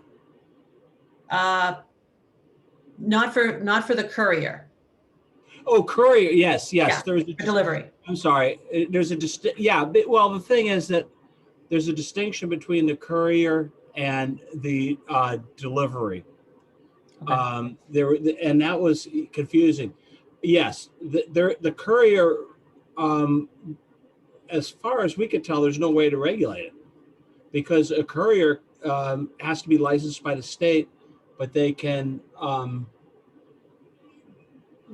deliver they could be, out of any municipality, and their restrictions are that they can only deliver to municipalities that are yes municipalities, but right. We don't really know. We thought of it as like kind of like a Grubhub delivery, as opposed to like a pizza delivery where they have their own delivery person. That's kind of the way we looked at it. That's good analogy. Weird, yeah. Worked on that Okay. one on me. It's a good analogy. Okay, so I'm sorry. So I'm confusing courier and delivery myself. So I Right, apologize. right, Okay. exactly, All exactly. right, all right. Thank you. I read through those definitions like 5 times. Yeah, it's like, Yeah, Bill made it simple. And I meant I think it comes from the state regulation. Yep. There's a delivery. Yeah. All right. Anyone else have anything? All right, then all those in favor of doing what Chris said, and Jeff seconded. Jeff, Yes. Chris, Yes. David, Yes. Armand, Yes. and I am a yes. Thank you very much. Moving on to town meeting, which is currently thought to be scheduled on May 17th, but Yep. Greg, continue on. So as we've talked about many times tonight, we don't know how long this little pandemic of ours is going to continue. And so in anticipation of that, and I think, I never heard anyone opposed to the outdoor meetings because it was so successfully and professionally executed. I think it's something I shot an email over to Dick Downing, town moderator, asking him if he would be okay with presenting this concept of going back to an outdoor meeting. And then the 2 dates would just be a couple days before the 17th. So those just the dates that we have initially proposed. But I want to see, I doubt it, but if there's any opposition to having another Saturday or potentially a Sunday, if a rain date need be, I wanted to hear from the board how you guys felt about it. I think we go for it. There's too many unknowns in terms of how long the pandemic is. As you said, we don't know how quickly people are going to be vaccinated by that point. So to have unvaccinated people indoors doesn't make sense. Maybe we'll get lucky and it would have been fine, in which case we're still pleasantly sitting outside. True, that's true. Yeah, I agree with Jeff. All right. Dick, did you have anything about this? No, I'm very much in support of this, and it's your call before the warrant is printed. It's my call after the warrant is printed if I have to move it. I would be inclined to move it because I do feel there's a risk, and people in general, although we may have the authority to go back, I don't think people will want to go back for a while. And going inside with masks and everything else, I don't think it will work out as well. So I'm very, very much in support of this. And by you folks calling it, we can do it a couple of days early. If I have to call it after the 17th, and it has to get postponed out, which I don't think would be a good thing. So I'm very much in support of this. And the only thing that of concern is any of the public hearings. Because this is 2 days earlier, they may have to move back a little bit. So I don't know the article there for the changing the zoning article. If there's a public hearing there, that has to be taken into account, and the planning board will have to move up that public hearing. But other than that, I think this is a go. I think Greg has already contacted Mill and Main, and they have approved us doing that, just getting the insurance certificate like last time. But otherwise, we're getting pretty good at this, I think. Sounds good to me. I think that's the thing is we did it so well the first time. We should definitely try for a third. Definitely gonna rain this time. No, I apologize. Seriously? Sorry, Justin. So does anyone have any other questions about this? Oh, go ahead, Dick. Well, we got to decide on a time because if we'll pick Saturday and then the rain date will be Sunday, right, on the 15th and the 16th. I'd like to move it up an hour or at least a half an hour rather than 1 o'clock. I'd like to start it maybe at 12:30 or even 12 o'clock. I don't know how anybody else feels about that. Okay. Well, so I'll go with the operations part of that. So it would be Justin. I'll ask you first. What do you think about that? Moving it up an hour? So from in-house employee standpoint, it shouldn't be an issue. I got to make sure that the vendors are good with this. Once you guys set the date, I'll look at time options. Usually we get it the night before, so it shouldn't be an issue. But again, I can't say for sure until I get confirmation from all the vendors. But in-house staff, we should be good. I can't speak for Chief Noble, but we could have a setup done an hour in advance. Dick, what's your rationale for that? Why do you feel that way? So the sun gets to be very difficult because it goes over towards St. Bridget's and it's right in my eyes, and I have a very difficult time recognizing people in the automobiles when they raise the carts. And so by starting a little earlier, the sun will be higher. That'll also be better for the people in the tent because the sun won't be down coming in on the tent. It'll be up above the tent. So that's my rationale for bringing it in a little early. So and I don't know, Joanna, are you on? I see, yes. Yes, I am. So what are your thoughts about moving it up an hour earlier? Would that be something that you guys could do? I know you have a lot of volunteers that. Yes, we'd be able to move it up early without a problem whatsoever. Okay, all right. Sounds good. Thank you. Thank you. Does anyone have any other questions for any of the staff or for Greg or whatnot about the time? Everyone in agreement of the time?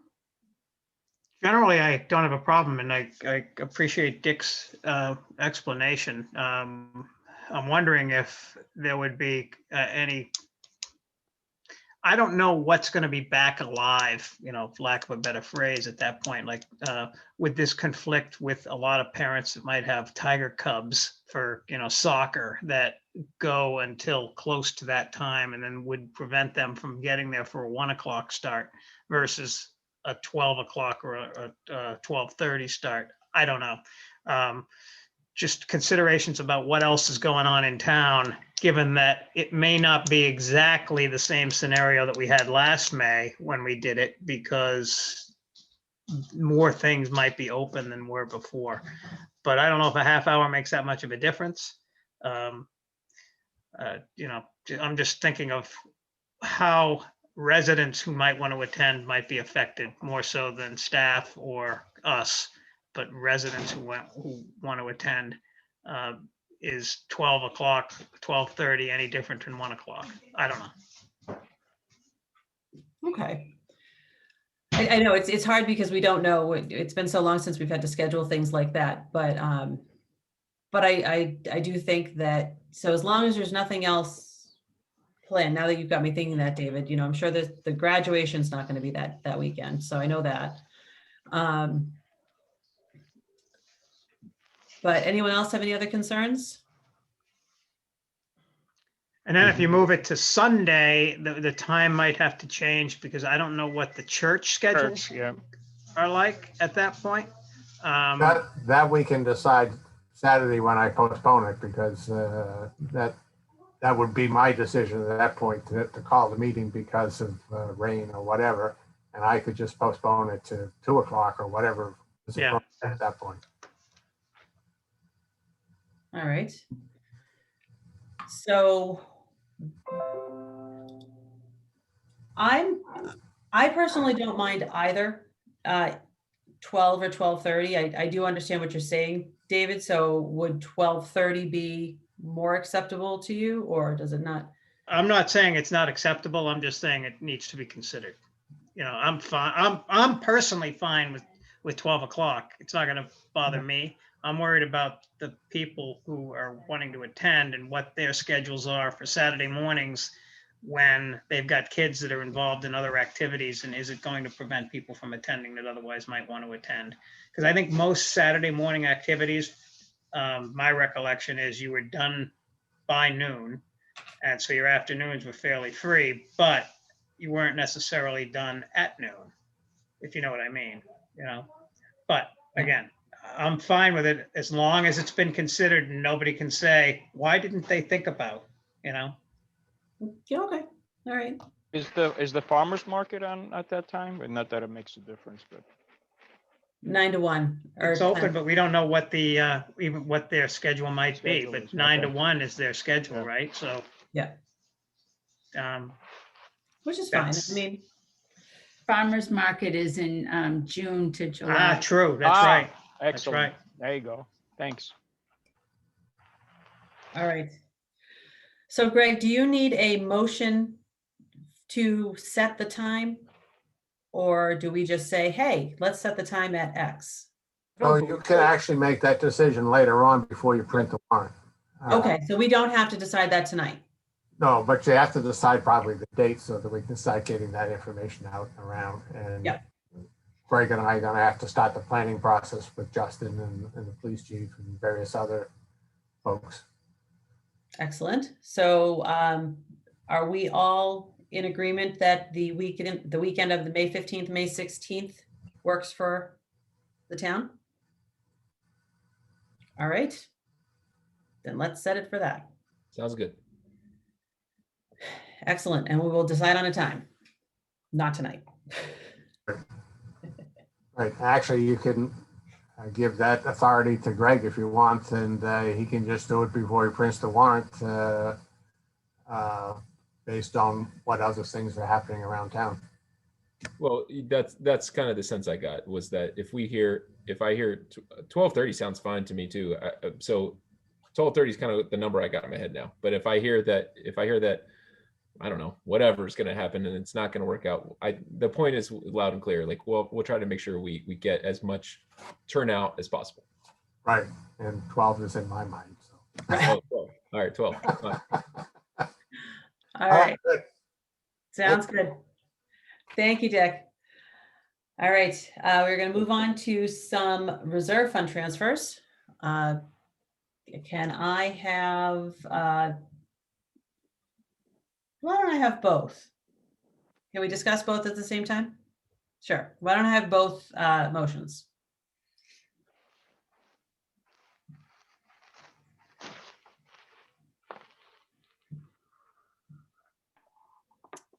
I can read them. Okay. Doesn't seem like anyone else is. Motion to approve the endorsement of the recommended transfer from the reserve fund in accordance with Chapter 40 of the Mass General Law for the following amount and purpose: $18,293 for the asbestos removal and disposal of asbestos floor tile and mastic on the vault room floor and hallway in Town Hall. Second is a motion to approve the endorsement of the recommended transfer from the reserve fund in the accordance with Chapter 40 of the Mass General Law for the following amount and purpose: $23,959 for the retirement of Library Director Steve Weiner on February 4th, 2021, and authorizing the use of our digital signatures if approved. Do I have a second? Second. Thank you, Jeff. All right, Greg. So we needed to abate town hall. We were going to be doing an abatement process for the downstairs. I think I've covered this, but if you're on the bottom floor of town hall, and then there's that like spooky, scary hallway that heads towards the elevators, we're trying to renovate it. And so, sure enough, back in the day, a lot of old buildings used to have asbestos materials in the adhesiveness of tiling. Sure enough, that's the case back there. So as we're renovating it, we needed to abate that. And then we found out that the vault on the second floor also has the same sort of abatement issue that needed to be addressed. So we did it. Justin DeMarco and Kyle Brainerd, who's the assistant facilities manager, they managed the project of having both of it done at the same time. And it looks great, by the way. Vault looks fantastic. Justin took me around. It looks fantastic. And but comes at a cost, and we didn't have that budgeted for. So the reserve fund, I think, is a more than appropriate use of. I think is a great use of those funds. And then the other item, which is the retirement of Steve Weiner. Steve worked for the town for more than 20 years. I don't recall the exact amount of time. So in accordance with the collective bargaining agreement of the professionals union, he has the payout, so to speak. And again, didn't have that budgeted for because we don't know when people retire. Okay. Does anyone have any questions about either of these reserve fund transfers? All right, no comments. All right, all in favor, Chris? Yes. Jeff? Yes. Armand? Yes. David? Yes. And I am a yes. Justin, you're sitting between David and Armand. I almost called on you too. Just FYI. He's a yes. He's a yes. You gotta move. Excellent. All right. Moving on to the TA report. Greg. Right. So a couple things I want to highlight. One, our town accountant. We have a new town accountant starting in about 2 weeks, March 15th. Her name is Lori Plord. Went through a great hiring process, had a lot of good applications. I think she's very well qualified. I'm very excited about it. Town staff are really looking forward to her coming on board. And so she'll be starting March 15th. And then Megan's back, which I also have on there, which is also very exciting. I also want to highlight the change in title, which I consider a promotion for Stephanie Duggan. So Stephanie had her contract renewed, and in that meaning me, determined that I really wanted to elevate Stephanie, and it's definitely a recognition of the range of responsibility that she's doing, and she has done, and she will continue to do, which is really on par with department heads. And it's actually a comment that I've heard as we go through these hiring processes, and we've done a lot, and Stephanie's at the helm for all those hiring processes. And one of the comments is that she's doing the work of a large or larger HR office of 3 to 5 people, but it's just Stephanie. And so in recognition of all that work and her continued growth, I think we need to have a title that better reflects that. So HR manager, it's pretty much transparent to the majority of the town, but she was an HR coordinator. If you didn't know that, now she's an HR manager. So that's the significance there. And then, and I guess the other thing I want to highlight, of course, is what I attached into the documents, but I'm glad Justin's still here. We're looking to really expand our electric vehicle charging stations capabilities throughout town. And I'm taking a little bit of thunder from Justin, but it's mostly just to give him credit for pursuing this, because I think it's 2021. We do need to be considering this as a town, and Justin is seizing an opportunity to do so. And so, Justin, do you want to kind of clarify what the big picture we're trying to do and what we might need from the board? Yes. Good evening, guys. So if you read the memo, it's pretty thorough, but the general overview is the Department of Energy Resources has opened up more grant opportunities for EV charging stations. There was a 3-tier criteria. We didn't have funding in place to, install any of this. This is really a grant opportunity. So we focused on the 100% reimbursable, which was allowable to have town hall, library, and golf course parking lot were identified by our Eversource rep and their local vendor. The cost that we would incur would be the warranty for the EV stations and the cloud service. Currently, right now, the 3 EV ports that we have downtown in the Naylor Court, those were awarded on a different grant under the Green Communities process that we go through on a yearly basis.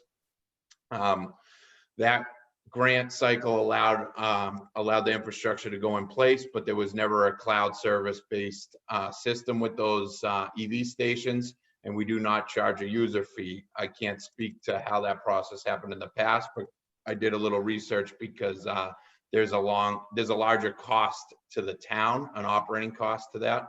I believe it was roughly $548 a month that we pay for as a community to use those stations. The new stations have the ability to set a rate. We can set that rate at anything we want, meaning the board can set the rate to recoup the cost of the electricity. You could add on maintenance costs, whatever you prefer. You can make holidays free. The beauty with the cloud service is it's digital and we can kind of change it on the fly if we have to. It also allows us to look at the use, the peaks, the cycles, what we're gaining off of it, stuff like that. It's a grant I don't want to pass up. This is one of those things that sometimes come and goes. It's peaks and valleys when they put a bunch of money into this. Eversource is focused hard on this initiative. It was one of the reasons during our RFP process with the 2 solar vendors that I think I explained to David at the time. There was some grant cycles right around the corner where EV stations would be readily available to us. So we didn't scale high on one of the vendors who was going to supply that for us, knowing that we had the ability to focus on a grant like this.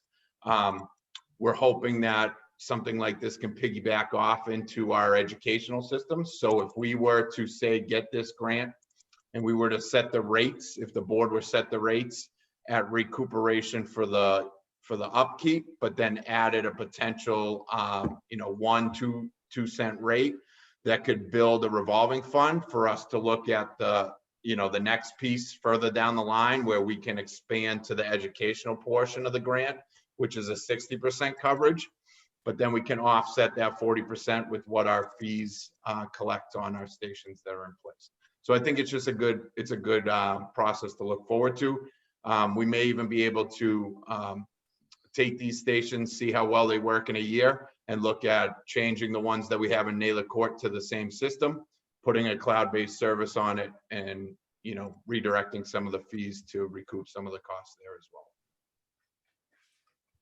Okay. So do you need us to make a motion for this, or you're just letting us know that this is excellent? That works too. Just making sure. Unless there's literally any opposition, I do work for you. So if you tell us you don't want electric vehicle charging stations, I don't think that's the case though. No. Okay. Anybody have any questions? There a way, Justin, one of the comments I hear from people is not that they're upset about the electric charging stations, but that some people come from out of town to use Maynard's electric charging stations that Maynard taxpayers are paying for. So is there any way that would, and I'm not saying that I would endorse this necessarily, but it's something to think about, that Maynard residents would be able to somehow put in a code that would get them not to have to pay for a fee, but out of town people would? I would have to dig into the capabilities of putting in a password with the cloud system. What we could do is like I said, we could put time limits on it. So what happens that we see in Naylor Court now is we have some cars that sit there for 24, well over 24 hours sometimes. I'd have to dig in a little deeper. Let me reach back to you on that, but I'm not sure if we could do something to that extent, but we could do like nights and weekends free, business hours are charged. We can do stuff like that. So if that makes sense. Yeah, I tend to think it's probably best if you're going to charge everybody, but that is a complaint I've heard that, people from out of town are using, and there's a Maynard resident that wants to charge up and they can't, and somebody from out of town is there charging up. I dealt with this in Marlboro before I came over. We actually implemented 10 charging stations prior to, and there was the council was back and forth on free or not free. In the end, we ended up charging, and what we did was we put time limits on it because the goal was to actually bring in people from out of town. So the idea and the concept of Naylor Court was to, drive in outside residents to maybe use restaurants and knowing that they have the ability to EV port charge. The same can be said with our facilities. The library is a draw. The golf course is a draw. Town hall, it's not necessarily a draw, but it was 100%. So it's kind of a draw. It's one of those, if someone wants to do business and we're up and up, and it just has the ability to do that. Once we start looking at the cloud service, we can really kind of, the beauty of it is if it's not working, we can adjust it. So it's not set in stone where it's not something that, hey, after 3 months, we don't really like it this way, let's do this. We could easily just change it on the fly. So the sky's the limit with that. I will check on the availability of isolating it for residents or non-residents. I'm not sure we could potentially. Well, hearing your explanation, I'm starting to think it's better to have people from out of town coming in anyway, rather than, so. We just want to recoup the cost. If you look at the central argument there is really, it's like, okay, I'm a taxpayer and I'm not getting my fair share and somebody out of town is utilizing it and I'm paying for it. Yeah. So I think in the end, just the basics of recouping the cost and the maintenance should be our primary goal. And then anything over that is the potential for a revolving fund for future, efforts for EV stations or anything to do with energy efficiency. So. Yep. Okay. Justin, what's a typical charging time limit? And then to follow up on that, how would you enforce it? Like if you put a charging station at the golf course, the potential is that person's going to be there for 4.5 hours. So the beauty with this is because of the cloud service and it's so advanced, we can literally isolate areas. So if we decided the library should be charged from X to Z, we can put that in place. The golf course limits. Typically, like a business turnover is what you normally see in business districts is a 2-hour window. Like parking is 2-hour limit because that's really kind of what you get business done with. You can eat at that time frame. But if you're playing 9 holes, but then they have the ability to do a double round at 18, and that timeline's 4 hours, we could set that, meaning the board could set that as like, okay, the 4 hours, the max limit at the golf course, and 2 hours is downtown, and 2 hours is the town hall, and maybe 4 hours is the library because maybe people go there for longer. I don't know. We'll involve the library director when we really get into that. And it will automatically stop charging. And these stations are what's called the direct charge. So they're getting max juice, not like an AC charge. They're getting direct charge ports, which actually are kind of like what you would refer to as like a fast charging station. I don't know if you have like phones that have fast charging ports as opposed to non-fast charging ports, but it's a very similar concept with these stations. So someone that comes into town for a 2-hour charge, that's a good charge on a car. Okay, thanks. Okay, anybody else? All right, Greg, anything else? No, unless the board has something. Nope. Oh, can I, is it all right if I ask you a quick question, Greg? Nope. Yes. Okay. So you're very excited about the accountant. Can you give us a little bit of a background on her? Oh, sure.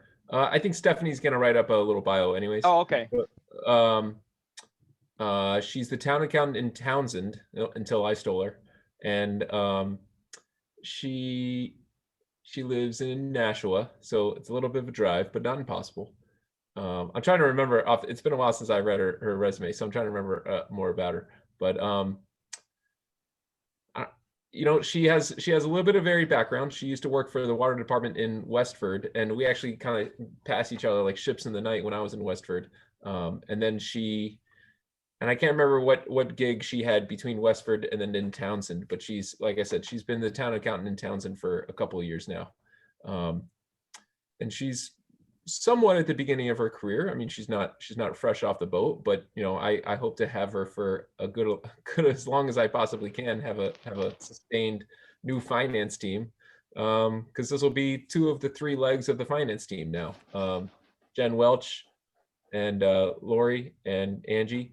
And then I'm excited just to have like the whole new, and she's seasoned enough that she knows she has a lot of good lessons learned, but she's going to provide also a lot of good fresh perspective when it comes to the accounting and whatnot. So, and I already have like a list of things I'm going to go over with her. And we're also right now we're working with the Eric Kinshirf's accounting firm, so they're helping with the transition. So when it'll hopefully, and nothing's ever perfectly smooth, but it'll really help with the transition when she comes on board. But give her a couple of months to really figure out the books and this accounting software and the crazy ways we do things, and then her and Jen and Angie, they'll figure out new ways to do things, and I'm really looking forward to it. Okay, thank you. Great. Anyone else? All right. So on to the chair report. I do have a couple things tonight. The first I wanted to, we were talking a little bit about grants and federal grants and state grants and how it all works. I'm actually hopefully attending a webinar this Thursday, which is called Tracking Federal Relief Funds to Municipalities and School Districts, put on by the Mass Selectmen's Association, or Select Board Association.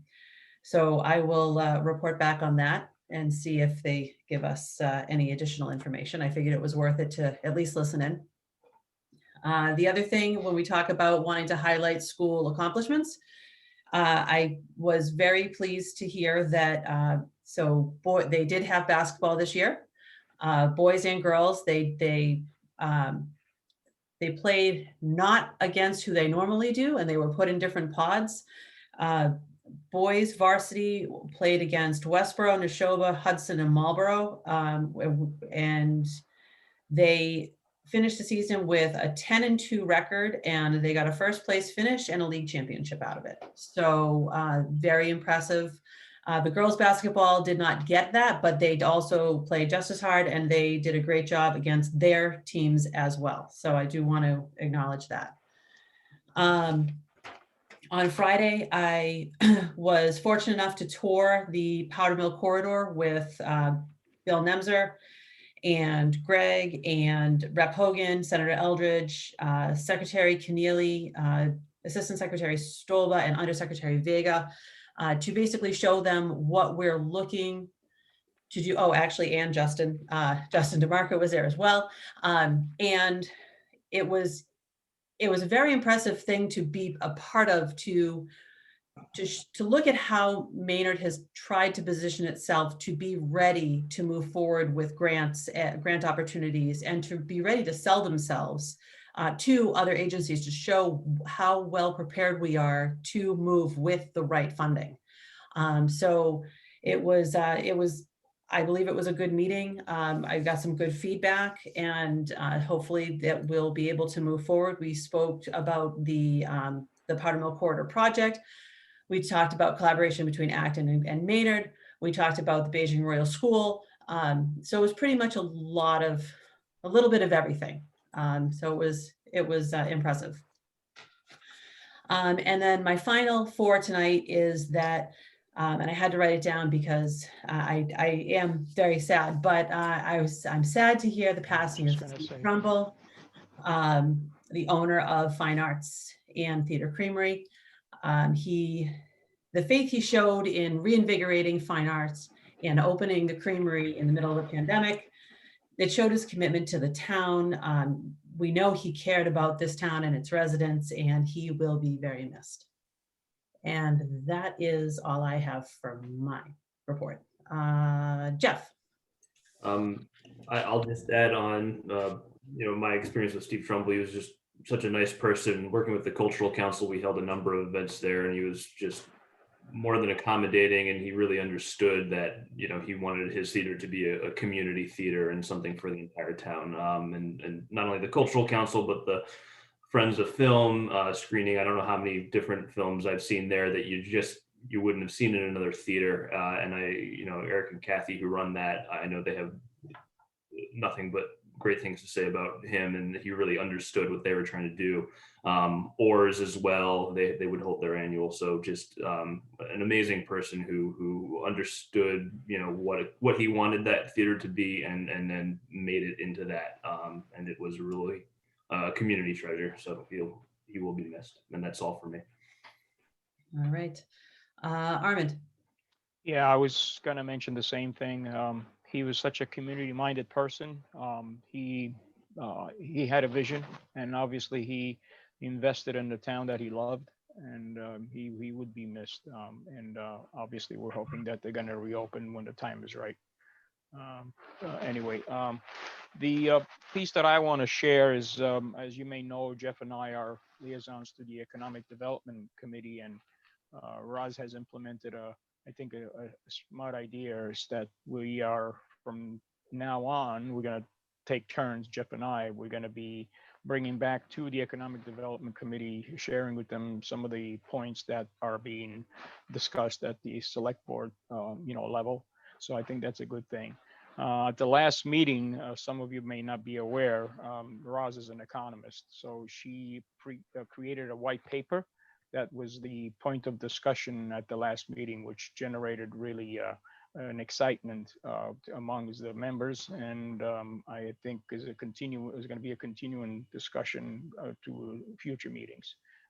She is very, she has I don't know how to put it, but she really has a view of the way the economy could be developed in Maynard over time. So anyway, so I enjoyed the conversation, and I enjoyed being part of the Economic Development Committee. Great. That's all I got. Thank you. David. Yeah, I will echo the comments made already about Steve Trumbull. I remember the first time I met him when he came into Maynard, and he was interested in reopening the theater. And I sat down with him on a number of occasions to discuss what his visions were for the theater. And not only just the way that he fell in love with the theater, which he already was when he saw it. He said that, that was what he wanted to do and whatever, but Maynard became another community for him. And he legitimately, I really sensed that he cared for the community. He cared about what was going on. And, every time I had an encounter with him, he was a gentleman, he was kind, he was always enthusiastic about whatever was going on. And he truly, he helped us as a community. I think he gave us, at that time, a little boost that we needed, where there was a little bit of energy that came back that was missing. And, everybody was excited about the theater opening. And, you recall, I don't know if he was here at the time they filmed in front of the theater, but they filmed, I forget what movie it was that they my wife is here. What was it? Labor Day. I don't hear you. But anyway. Labor Day. That was the name of the movie. What was it? Labor Day. Labor Day was filmed. We all heard her. Just it was Labor Day. I heard her. Yeah. So it was Labor Day. So anyway, but yeah, he was just a great guy, and always enthusiastic. Just a lot of, I'll have some fond memories of him, but I think that Maynard should have some fond memories of him relative to what he did to bring back downtown a little bit at a time we needed it. Anyway, I'm talking about, good things happening downtown and in the community. I really want to applaud the library for their unique idea of their copying program, which I think was really, really helpful to a lot of people, especially during this time of the year. For those who have not heard about it, and for those who might be listening or watching online, they have curbside printing where you can go and they limit it to 25 pages, but you can get color or black and white copying of things that you might need. And during tax season, for people who are, doing their own taxes or need copying or whatever, it's just a great program. It's limited to 25 pages a day. They'll call you when it's done, and you go and you pick it up. So, how many times do you find people saying, where can I get some copies done? You have to go to Staples or wherever to get some copying done. It's just a great thing, and I think a good way to help the community. We mentioned earlier about the budget subcommittee Wednesday. The Affordable Housing Trust is meeting Monday night. There'll be discussion on, I know we're talking about the project off of 27 that's being built as we speak, where there's going to be an affordable unit there. The last item I have, Greg, if you can, one of the things when I go for my walks, I notice various things, and there is a vehicle that's been parked in the DCU building. It's the old DCU building that used to be the deck. I forget, I don't know what, it's I think like, it's 141 Parker Street. I don't know yeah, why. whatever it is, the brick building there that has the little drive-through that people park under. Yeah. And there's a company that has a vehicle that's never moves. It's been parked there and it has Michigan plates on it. And it seems to me that you know, we should be getting some excise tax on a vehicle that's sitting there that is not moving. And you know, they plow around it, they do everything, but it's got Michigan plates on it. There's another one, there's like 3 or 4 vans that they have. Several of them have Massachusetts plates, but this one with Michigan is just sitting there, and it's sitting on Maynard property. And, you know, I don't know what the process is to look into it, but it rubs me the wrong way to see that we're losing out on, you know, $65 of excise tax that we could be getting. But anyway, that's it.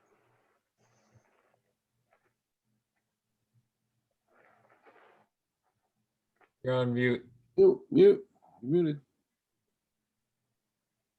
Chris, you can go on without me. Go ahead. You want to wrap it up? I don't want to start without you, but just to reiterate what everybody said about Steve Trumbull, I met him a long time ago before he just bought the property, and you know, thanks to him, that property's still what it is, because if it wasn't for him, it would probably be a hole in the ground or something much less desirable than what it is. But he had just bought it, and somebody was trying to sell him a Maynard liquor license for in excess of $30,000, and he was asking, and I was like, dude, it's gonna come up and it's gonna be, you know, whatever the price of the real license is. And that was several years ago, and he was with his contractor, and in the room that we were in, a bunch of people, you know, there was 3 or 4 people there that were kind of nosy and were like, you're gonna go what and do where? And it was, you know, it was interesting to hear his explanation as to why he wanted to buy that theater and do what he did. And he did exactly what he said he was going to do over the course of several years. And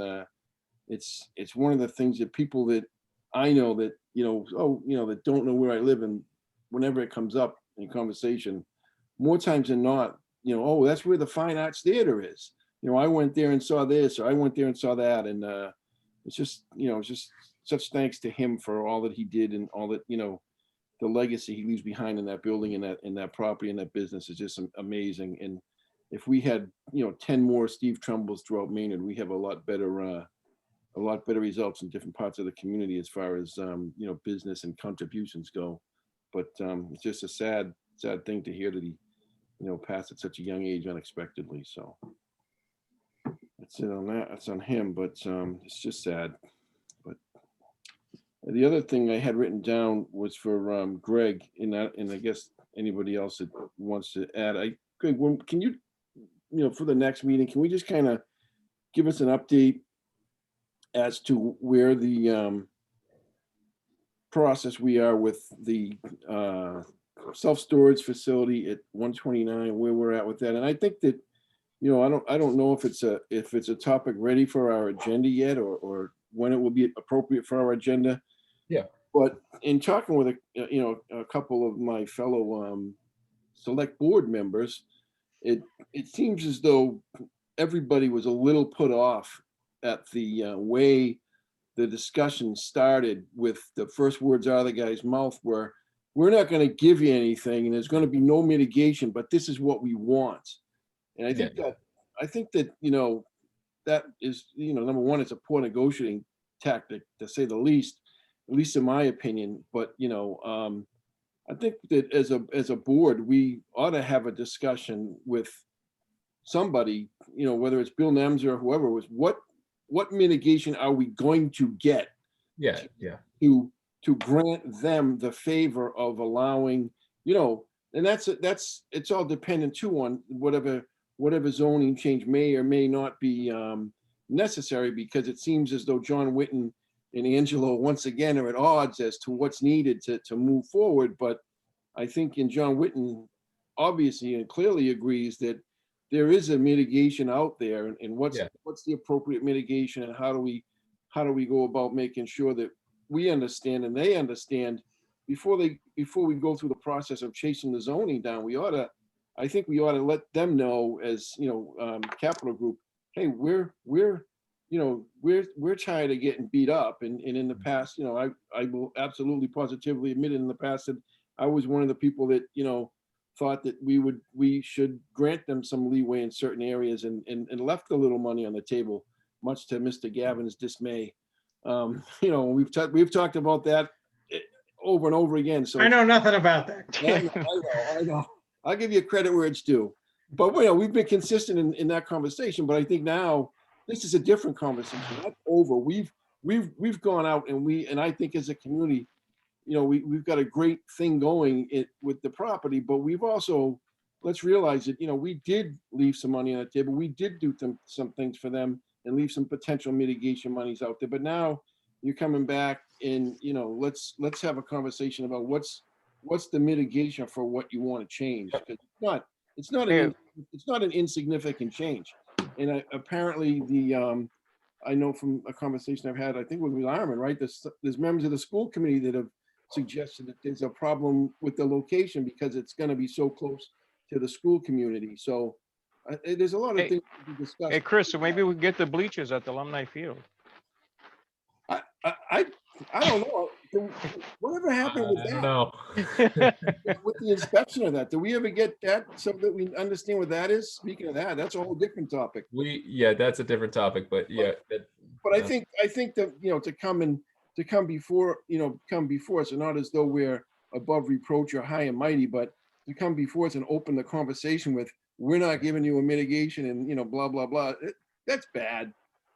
So that I didn't, I don't take my direction from them. So I take my direction from you. Yeah, so no. And so I think they say what they're getting. Angelo gets paid to say that. Like he gets that, he was representing his client. So we are going to, me, Megan, Bill, Justin, Chief Noble, probably, we're all going to put our heads together so we can provide the board some ideas. Okay. I want to be able to say, here's some ways we think this project will impact the community. Therefore, we're justified in asking for X, Y, and Z in mitigation.